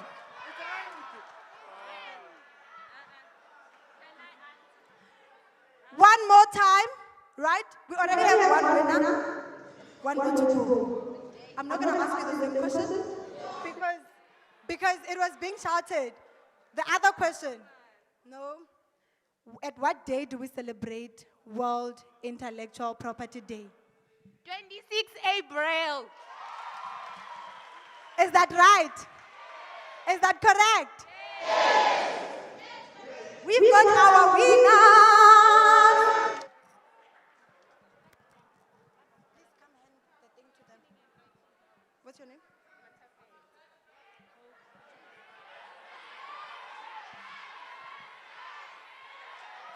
So, ladies and gentlemen, our winners.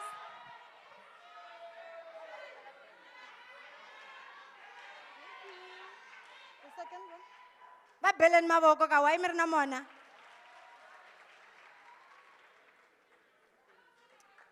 One more time. Thank you so much. Thank you so much. Thank you so much. Just,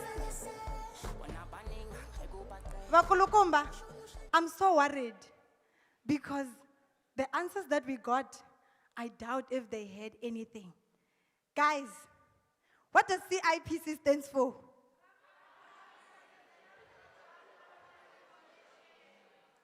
At what day is it celebrated? What is the purpose for it? One person?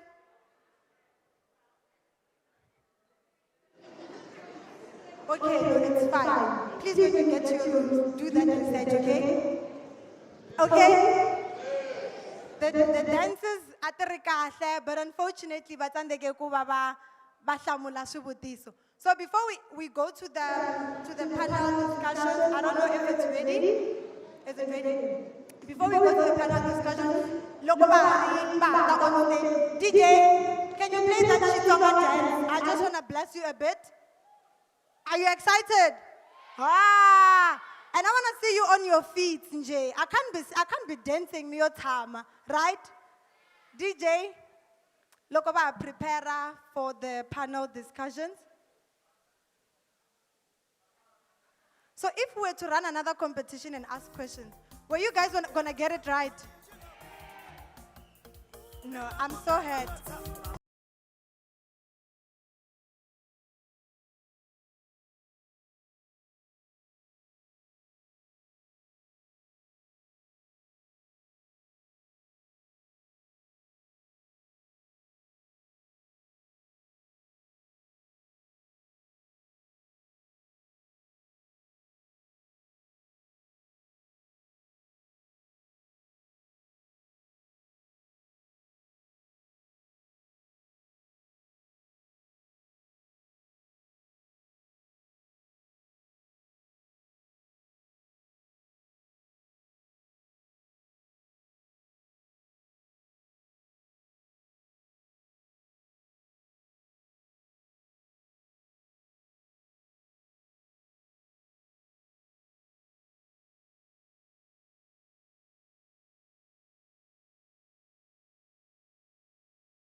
Afternoon, everybody.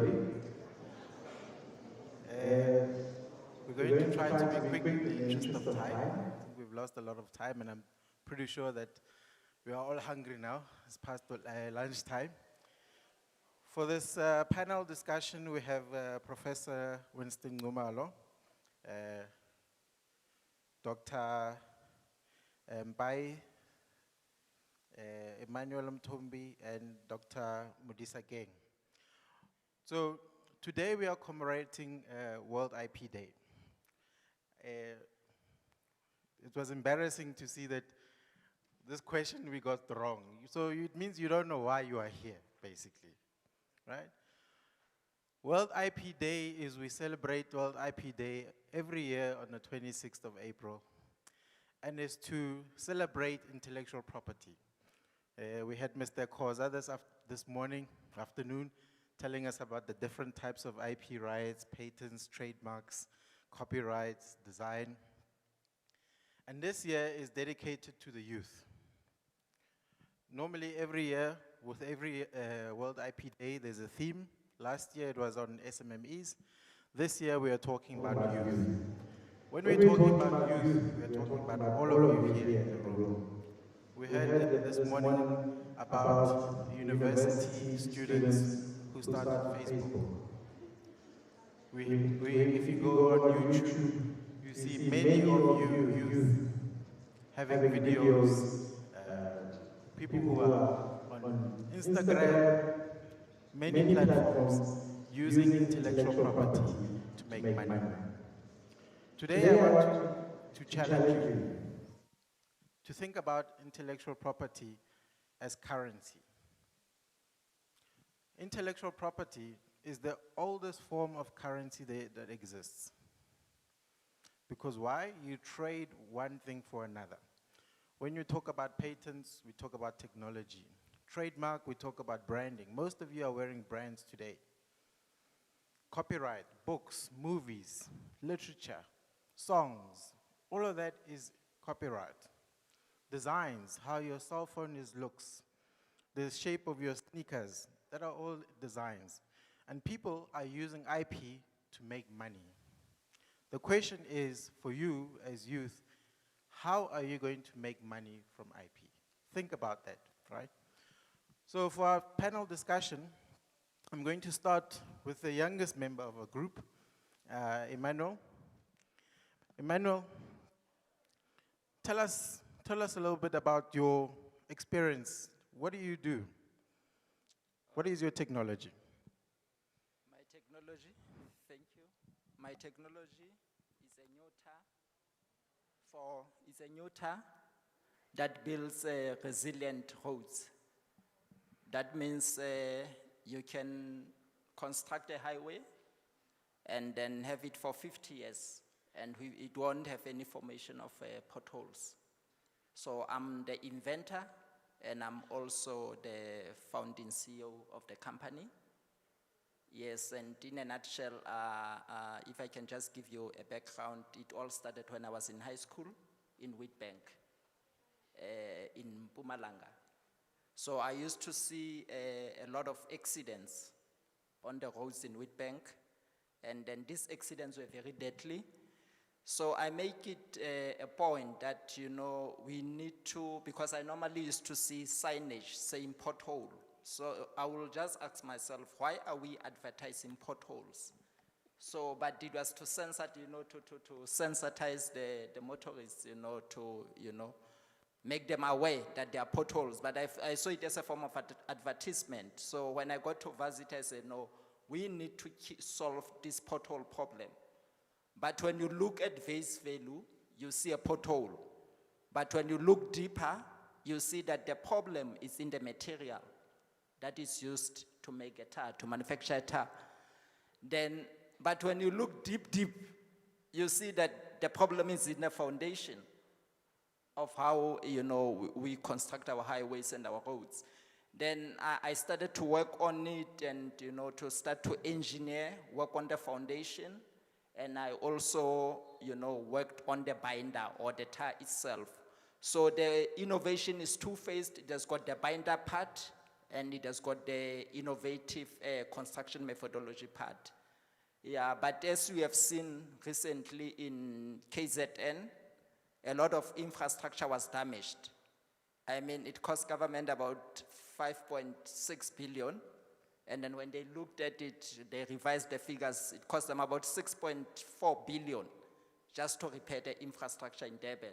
So you can just imagine how much it cost the fiscus. But nevertheless, if I can just remind you of a very sad situation that happened early this year, if you are glued to the news, just to get you to understand my innovation. Just before Mokopane in January, there was a very bad accident whereby a minibus collided with a SUV. And then the SUV was trying to sweep from the pothole. And then it came head on with a minibus. That minibus was coming from Pretoria, Bosman. It was carrying passengers. You know, these are our South African people. They are part of our nation. It hurt so bad when I looked at that, when I heard of that accident, because 17 people got burnt alive. You can just imagine what hell was it. It was very, very painful, and only a few managed to escape that accident. So you can see how deadly potholes are. But let's not look only at potholes as a problem. Let us improve the material. Even if it means we optimize it, let us do it. But also let us work on the foundation, because we saw the impacts of nature, the climate change, but the climate change also has accompanied climate parameters, whereby we've got the sea level is rising, we see temperatures are rising, we see extreme rainfall events. So all of that are impacting our infrastructure, all of that are impacting our built environment. Nevertheless, yeah, just not to be long, the time we came up with this innovation, already world transportation systems were under pressure to sustain climate change impacts. So when I started with the innovation, already there was scientific cooperation in EU between about 30 European countries and most first world countries. So at the moment, we are also, what we brought from South Africa, you know, as an inventor, what I put on the European table, on the world international platform, was scientific excellence of this innovation, to say what the solution that you are looking for is what we have, and it comes all the way from South Africa. So that makes us very proud, and we must also keep presenting our country with our innovations, so that we can not only solve our problems locally, but we can also reach out to far distant lands. Thank you. If you don't mind me asking, how old were you when you started with this innovation? I started immediately after university. I was so old. It was immediately after university. I completed my studies, that's when I started with the innovation. But all along, while I was at varsity, it was in my mind. Yeah. Yes. But the point I want to emphasize is, we're talking about youth, right?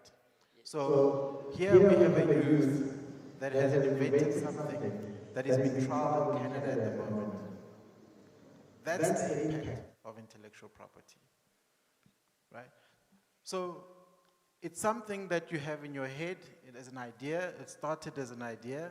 He worked on it for many years, and now he's reaching the success, the pinnacle of success, because he protected his intellectual property and he is now commercializing it.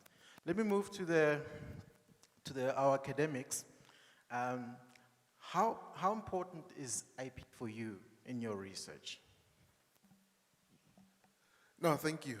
IP is very important because as scientists, we tend to think about publication and getting outputs so you can be recognized as the best scientist in the country or in your field. But then someone will just look at that idea and make money out of it, and you have nothing to claim out of it because you've already published it. So once you publish, it's like you're writing a story on a newspaper or putting things on YouTube. It becomes public property. Anyone can claim it, anyone can do another one out of it. So it's very important that if you have an idea that you feel like it has commercial value, so also you know what problem it's going to solve. First protect it, and then after that, then you can tell the world about it. Because once I say something, because I'm excited to be the first one to report about it, yes, I'll get my glory by being recognized as someone who discovered this product or someone who discovered this idea. But if there's no protection around it, nothing stops someone from next door or someone from US or from China to commercialize it. So it's very important that as you have an idea, have a strategy of where do you think that will go. Don't just think about the immediate publication, whatever promotion that you may get, publishing that you may get.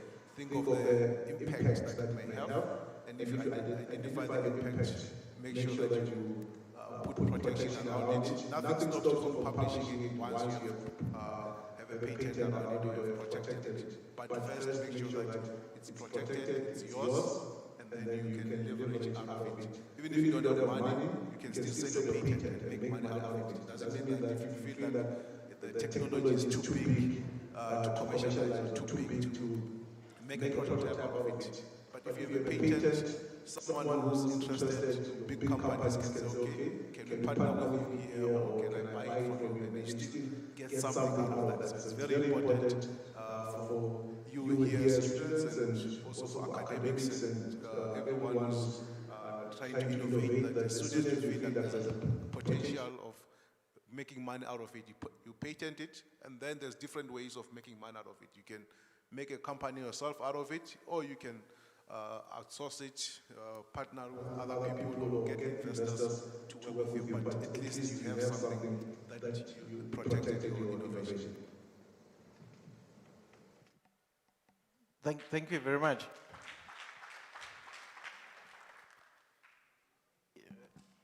If I can ask this one to the good lady in the corner over here. How difficult is balancing what we've just talked about? You know, there's a pressure as a researcher to publish, you know, and universities are institutions of knowledge, so we have to disseminate the knowledge.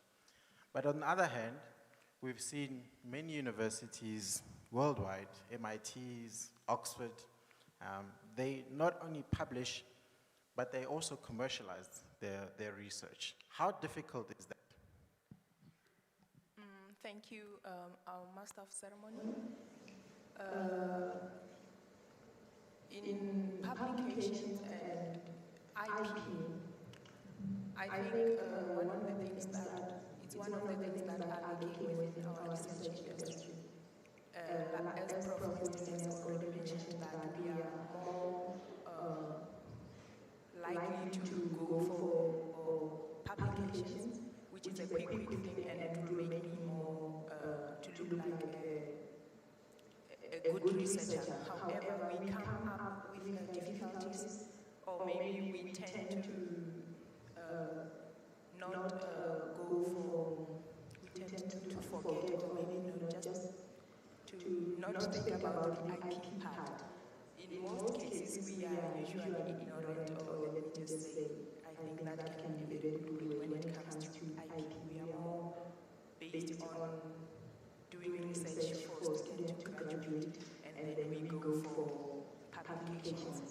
But on our side, recently, as I came to the University of Limpopo, I have around 8 months here, we are receiving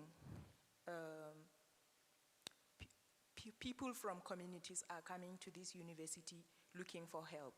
Recently, we were working with a group of people from somewhere in Hampahlele, and then these people have an idea of using medicinal plants to do something. I cannot say it because it's IP.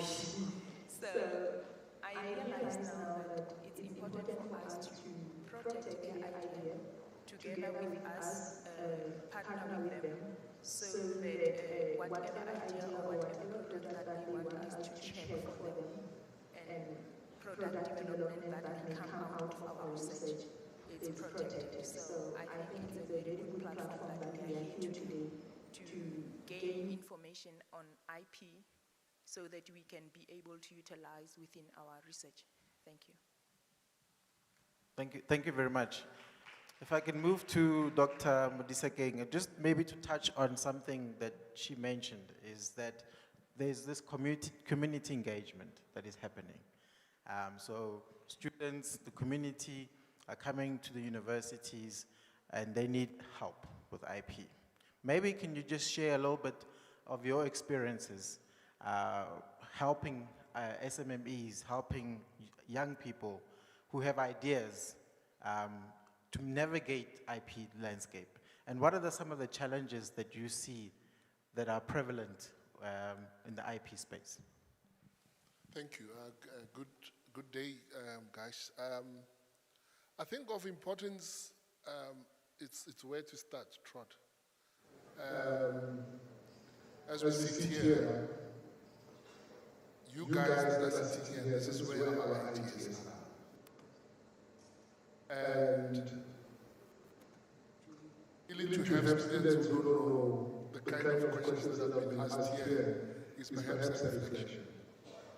My take is that please really take yourself seriously and know that there's no other time to learn these things but now. So start by learning what are these things, what are patents, what are trademarks. And this is why we have the World Intellectual Property Day, to introduce you to these concepts. It will then flow to us and to say, different people who are here, Tabang, MJ Mujalefa, who spoke earlier, as government, and to us who are in the field, how do we then assist you? From the government side, there are a lot of initiatives that are there.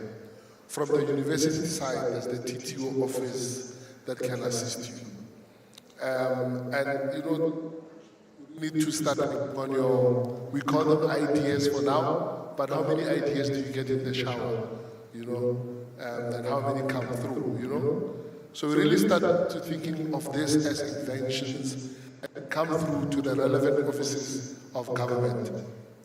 The truth is, our government has put in a lot of money into assisting these initiatives. You know why? Don't use them, it's because you, okay? It's because you don't know. You really need to take time and check that government instruments are available to you to help. In one of the ones that I worked in was the Innovation Hub in Pretoria, where this company was incubated, all weather was incubated.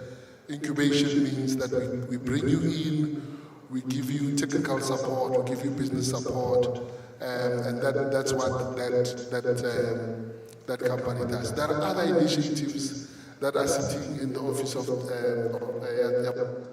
NIPMO, and there are other that are sitting within the DSI and CIPC itself. So there's a lot of information out there. Make yourself, acquaint yourself with these things. Make sure that you understand them.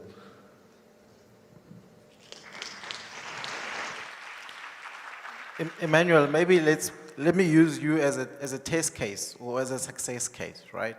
So if you had to advise our youth here, based on your journey, how do you think IP has played a role in your journey, and how can they benefit from using IP? Okay, thank you very much. For young people, it's quite a long journey, yeah, but most importantly, all you have to do is, believe in yourself, and then whatever idea you have, come to the relevant institutions. They will help you, as Dr. Modisake has just said. And then the most important part is not just having an idea. You can have an idea, but after that idea, there is what we call a valley of death. That means to jump to the other side. Remember, there's an idea, then there's jumping to the other side, there's a valley of death. Then that's where Dr. Modisake's office, the innovation hubs and the patent attorneys play a part. Oh, apologies. Apologies, yes. But that's why the incubation hubs comes and they help you so that you can now work on your idea and make it visible and practical. And then all I can advise is to say, keep your eyes open. There's a lot you can learn from nature. I can just make an example. If you look at, I just want some time.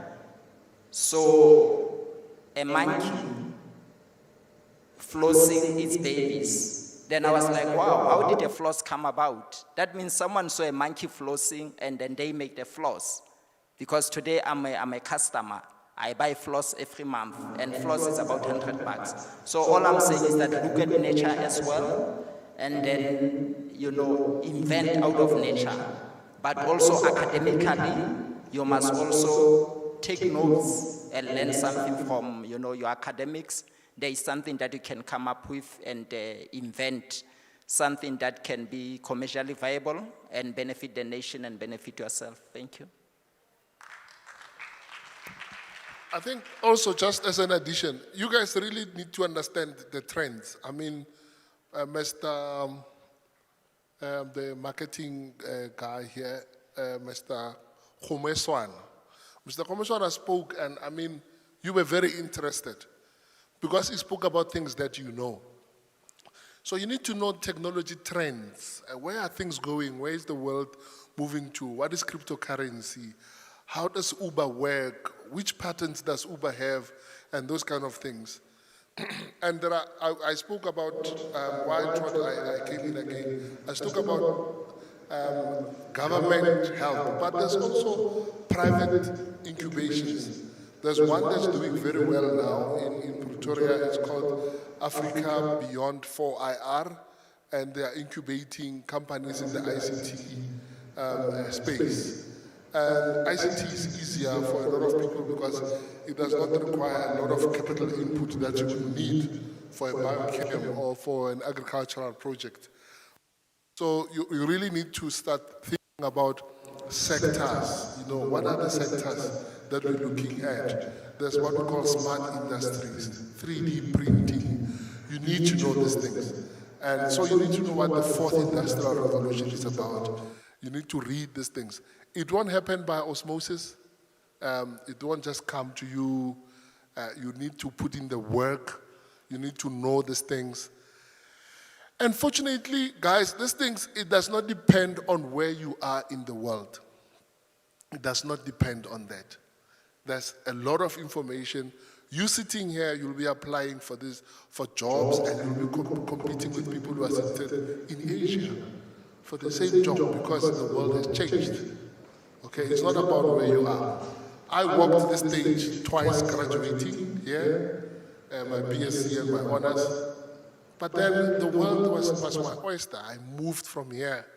So you need to start thinking beyond the dance. You need to start thinking bigger and really take yourself serious. Like, if you take yourself serious, in 2 months, you'll see the difference. Just take yourself serious.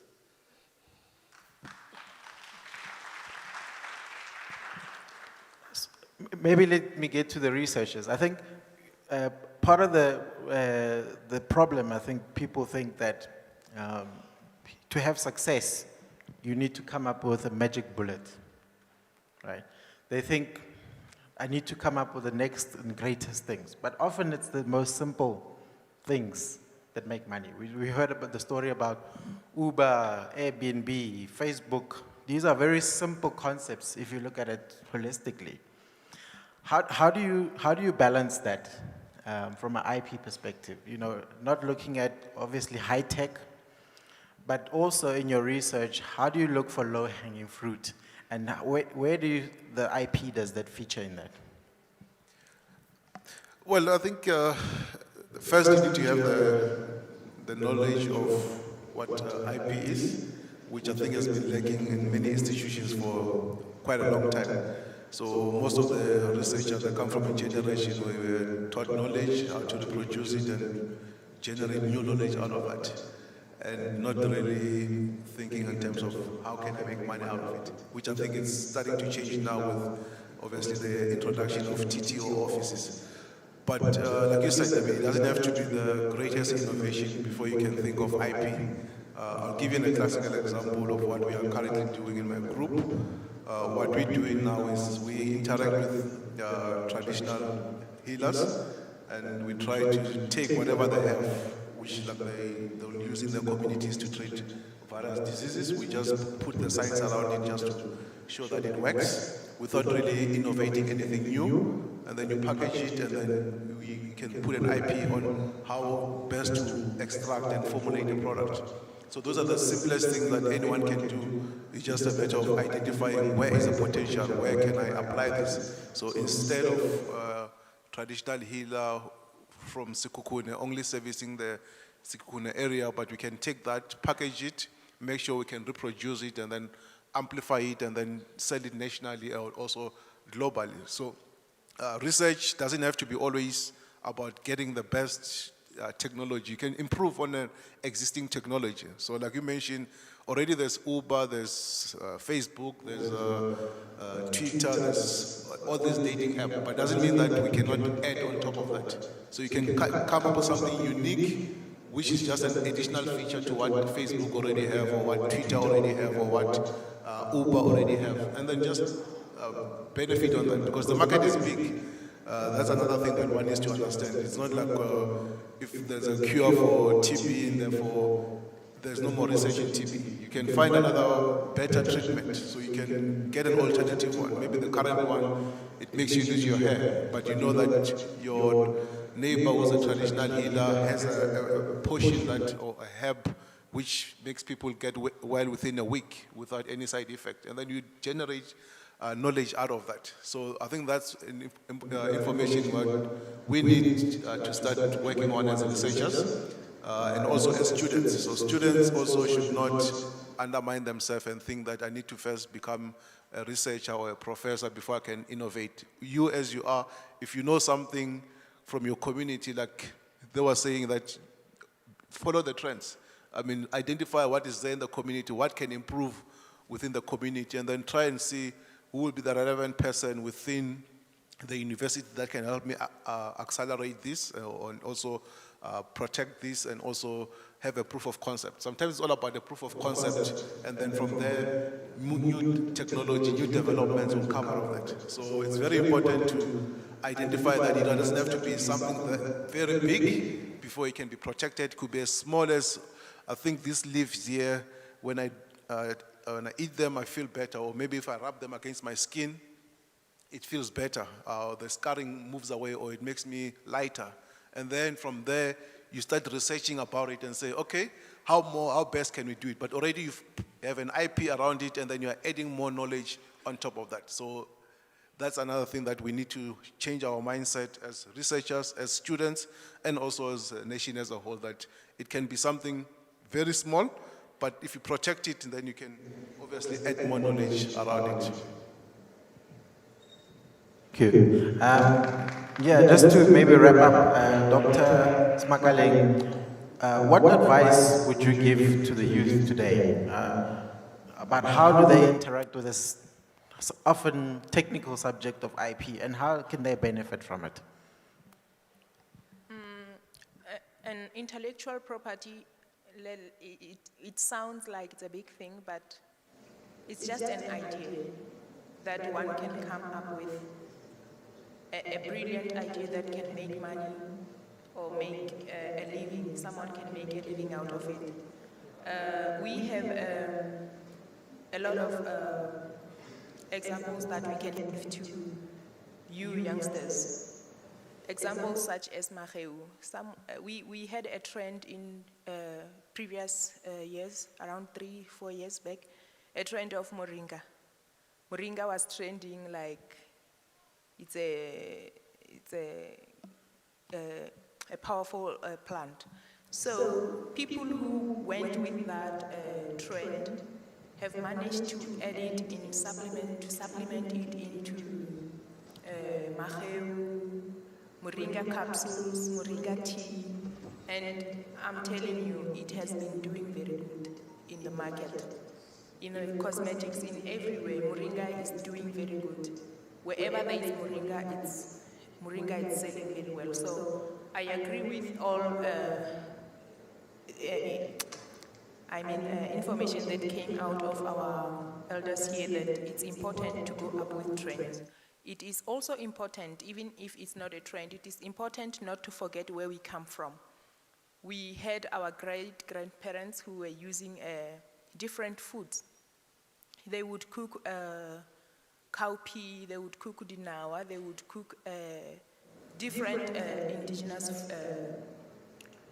traditional food. Those foods, although they are no longer predominant in our farms, or they are no longer available, but if one can know how to produce that food and find a very simple way of packaging it, drying it, and supplement it to something that we modernly use, then it's a very good thing because we know the nutrition part of those food, that they are highly nutritious, but because they are no longer available, you know, we don't know where we can find them. So it's another way that one can think of finding, bringing back our traditional food, supplementing them in our daily exotic fruit that we usually eat. And who knows, one day you may get, I think I just gave someone an idea here.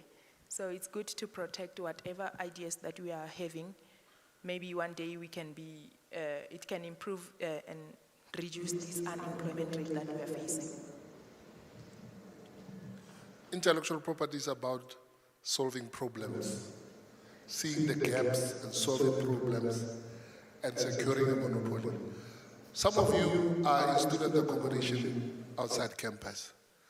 For you to get the room, you go to Dinties, and wherever you take a little bit, a phone number down, you call, you request, and you go and see the place, you don't like it.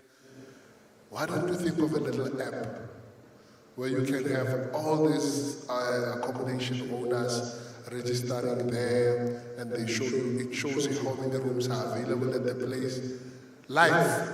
So you know that at this place today, at month end, someone is moving to another one, that's the one that's available. You know it's got costs there. But because of Pari, wait, I go to Pari, what's about? Collect the phone number, the whole place. You come back at the Pampiri to the car, I go to Pari, like at the Pampiri to the car, and you don't think, how can we solve this problem? You know why? Because you are waiting to go to T-Block, and someone must tell you that this is a problem. You don't see problems. When you're going home to Guyana, you don't know how to club people for transport. You can't even set up a WhatsApp group to say, let's coordinate transport to go home. And these are problems that are in your life every day. To raise more money, but you don't think that you can have an Instagram page, a Facebook page. You don't think of, I can have a little app and someone can book the tickets are high to be washed or art applied to the tickets. I can go buy. So,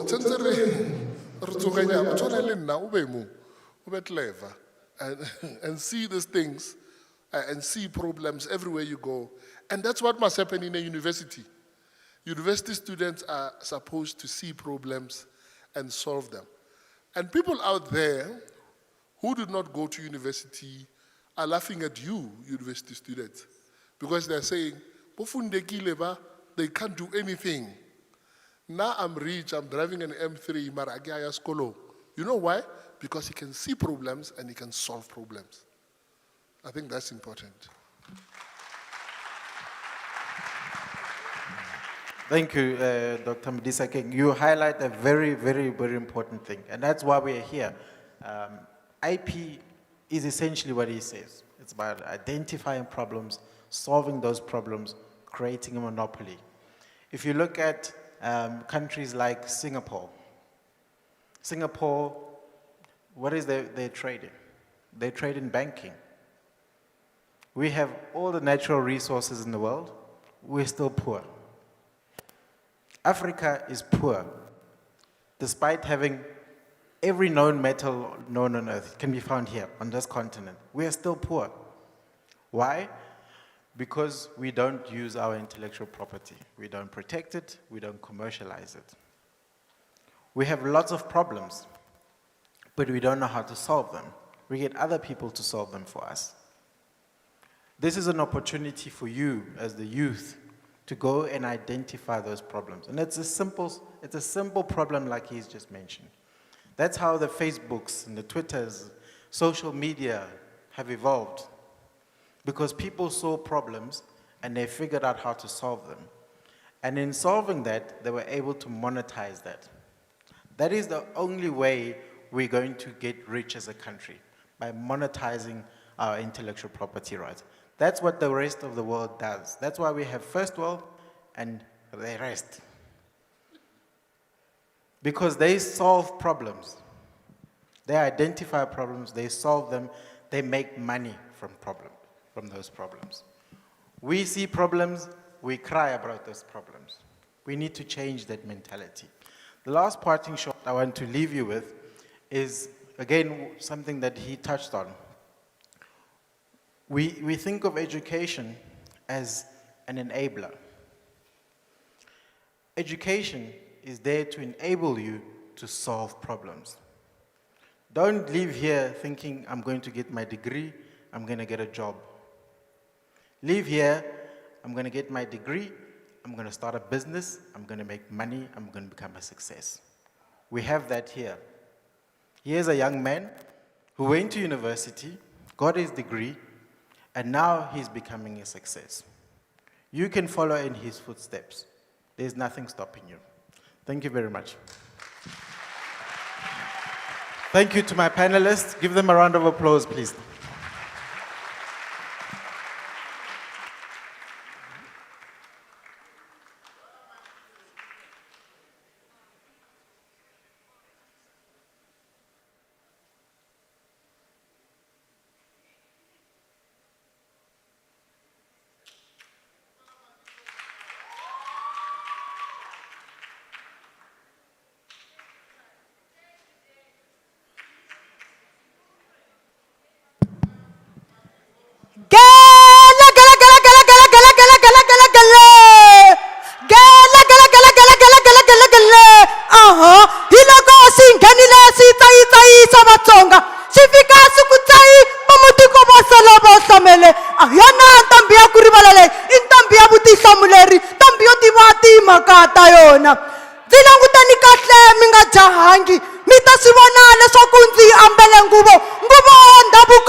Oh, Africa, a continent well-built, steady and attractive, surrounded by 4 proportions of layers, shielded with a heartwarming smile, that welcomes diversity of humankind.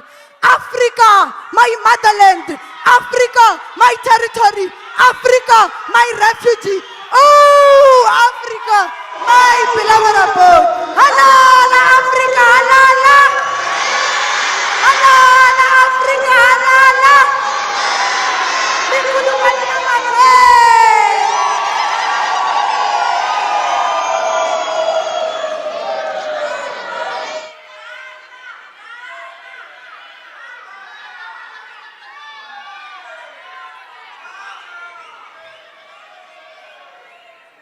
Sesithamsekile. Sesithamsekile. Sesithamsekile ne. Ibalanso. Loko nuku gele miri aha. Gele.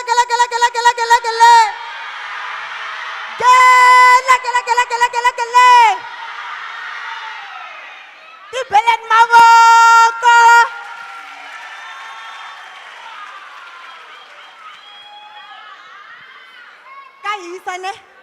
Kayisane, it's hot in here. It's hot in here. Kenzo Shnan. That was our item number 13. Ingazi dankari kari wisile. We started a bit late. That's why we apologize for that. Mr. Jimmy Muhale, please come forth with announcements. Immediately lokoba eta Mr. Tabo Libilo Batata with closing remarks. Matakile ne. Ma rivalela ku va hi ri late nyana. Swakudya swi kona mani. Loko hi suka laha ni hi ya ku dyeni a mi swi beli mavoko. Swi beleni mavoko.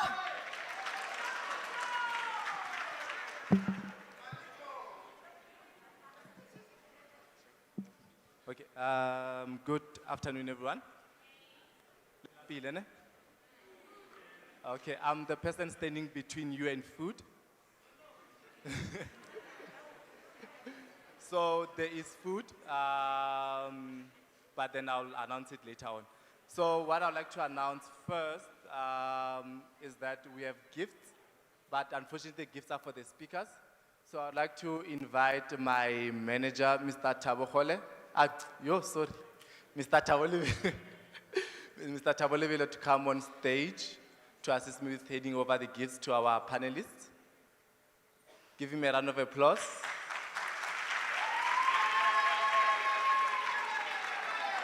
Yeah, Tabolevelo is my boss, guys. If you guys don't give him a round of applause, I ask increase his salary. So guys, please.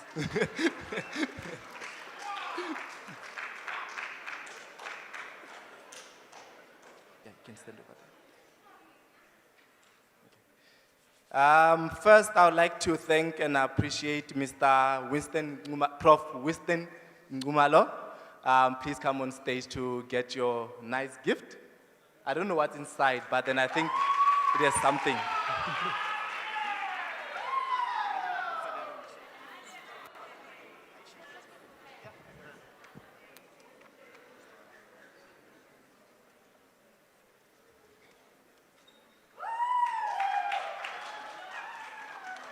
Guys, no round of applause, no food.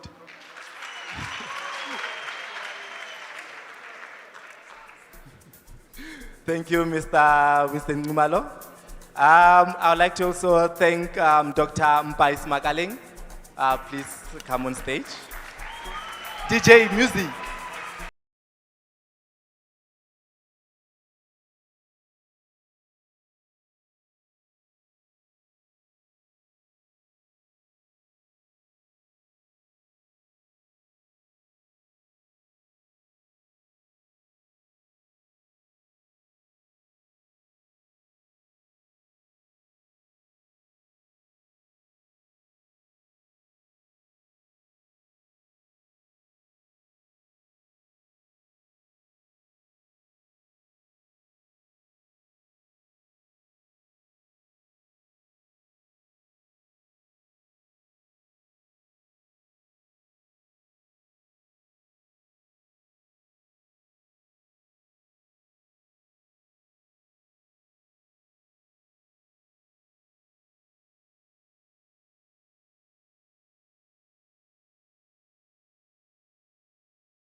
out. But then, yeah, food will be served row by row. So please, guys, there's enough food for everyone. So the ushers will take you to the back to go and get your food.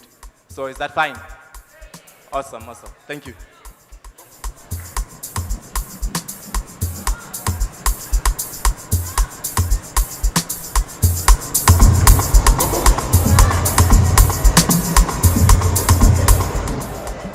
Kombela bela swakudya mavoko. Se nkarhi wa kona. Xiyenge xa B. Before you come at the closing remarks, I'd like to thank, first thing, Bad Technology Transfer Office for trusting me with the program. Yana Montla. Thank you very, very much. And Nikensana wina audience, mi fambise kini, ntsamba kuna mini mi fambisi kahle ne? Ntsamba ku hi fambisani kahle. I had a great time. So na kensa swinene, ayeni yada. Sons and daughters of Africa, are you still there? Are you hungry? Before we break for food and before we close the occasion, can I remind you of something very important? What month is it? What is the significance of May to us as Africans? What is Africa Day? Huh? What is Africa Day? What is the significance of Africa Day? Who knows? Whoever who answers the significance of Africa Day, I'll share with them what is inside my gift pack.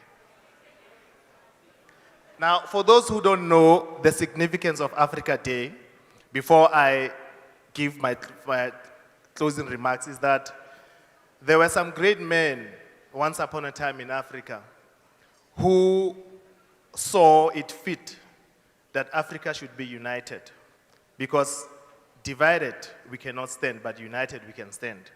And they then orchestrated or thought of forming an organization back then called the OAU. Today it's called the African Union. And what is the one significant importance of that organization is to unify Africa.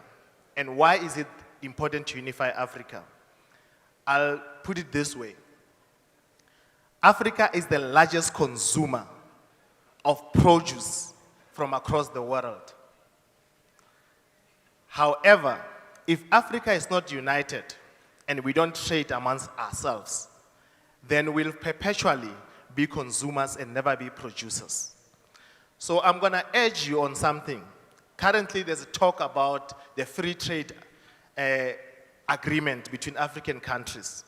That should be significant enough for us to know that as Africans, we can trade amongst ourselves and build the continent much more better and stop relying on products that come from outside of the African continent. What is the significance of Africa? Let me read something for you which will tell you who you are first as Africans. Dr. Chelk Diop, in his writing about Kemet, talked about the indigenous name of Africa. I wonder, do you know the real name of Africa by any chance? The true name of Africa is Al-Kebulen. And the translation of El-Kebulen means the mother of mankind.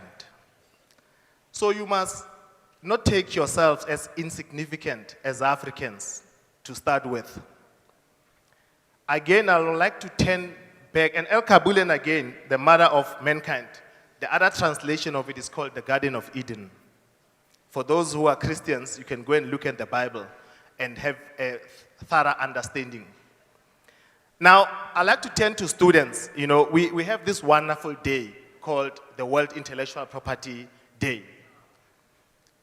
It is not a question of us having to know, but it's now becoming a must that we must think outside of the box.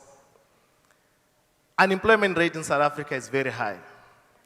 And most of those who are unemployed are the youth, and in particular graduates. I look at students every day in this campus and I ask myself, beyond university, where will they make a livelihood? I look at all the universities in South Africa and I ask myself, do we have a market to absorb these students that we have in this campus and all the campuses in South Africa? So I put a challenge across to you students that education, yes, is an enabler. However, it depends how you use the knowledge that you gained, being taught and lectured at, to make a livelihood out of it. We have a program that we run as the Technology Transfer Office called the University of Limpopo Entrepreneurship Development Program. And in that program, we try as much as possible to try to teach you entrepreneurial skills so that you have an education and you have the skills that you have acquired through us to hustle in life and make a livelihood. Very soon, we'll be introducing what we call digitalization, whereby we are going to introduce drones, high-end computers for gaming, and teach you gaming so that you can use gaming as a sport. You teach you coding so that you can code and create apps. We are also going to teach you how to create animations and try to make money out of animation. So there's a lot that we are bringing under that entrepreneurship development program. So the challenge is, what can you do for Africa, and in particular for South Africa? We are old. We've played our parts. Professor Ngumalo has played his part and he's still playing his part. Mr. Lehong has played his part and is still playing his part. But what role or what portion are you playing as the youth of this great continent called Africa? I want to say 2 or 3 things in closing. Some of the things that we see today that maybe can make us happy as students, they are not sustainable. They'll fall away in time. Please be wise enough to be creative, to be entrepreneurial, because some of the things that today government can afford to give to us, in the near future, it will be impossible for them to do that. We have to be the ones that create employment. In closing, I want to say, imagine if all the students in South Africa could contribute 5 rands every month to a fund of students. How much would that be in a year? And how many poor students can then afford to go to university through that trust? I urge you as students, when you unite, don't only unite for things that might be destructive, but sometimes try to unite for positive good. You are the only ones that can strive to change what is currently problematic in South Africa. Imagine 5 friends, all university students, into a student trust. You can build universities. You can put other students into university. You can create entrepreneurial student businesses. I'd like to thank Africa QA for planning with us this event. I'd like to thank the DVC Research, Innovation and Partnerships for affording us an opportunity to work within the Department of, or within the Technology Transfer Office. Our dignitaries from the DSI, NIPMO, dignitaries from CIPC. In conclusion, I'd like to touch on what Director Jasi talked about, which is the summer school. We are hosting an intellectual property summer school from November the 21st to December the 2nd. In that summer school, you'll be taught all aspects of intellectual property by specialists from international and local.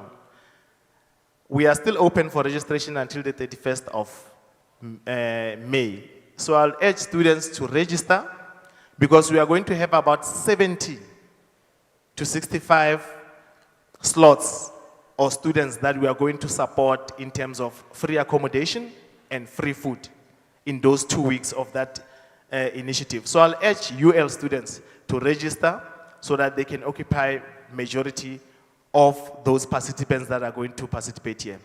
Thank you very much and have a pleasant day.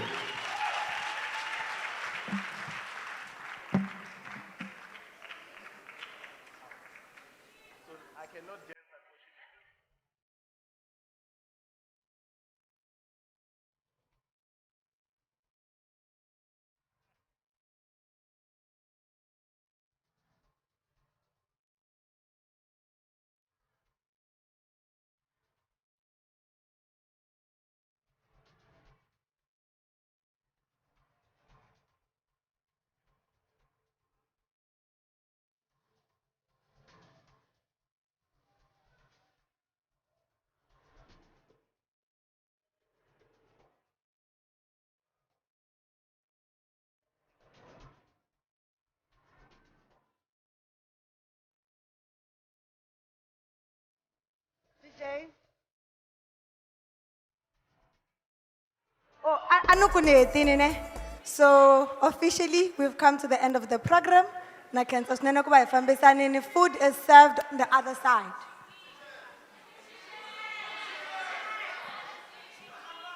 Shishebo. Oh, I think this is the right person to address that one.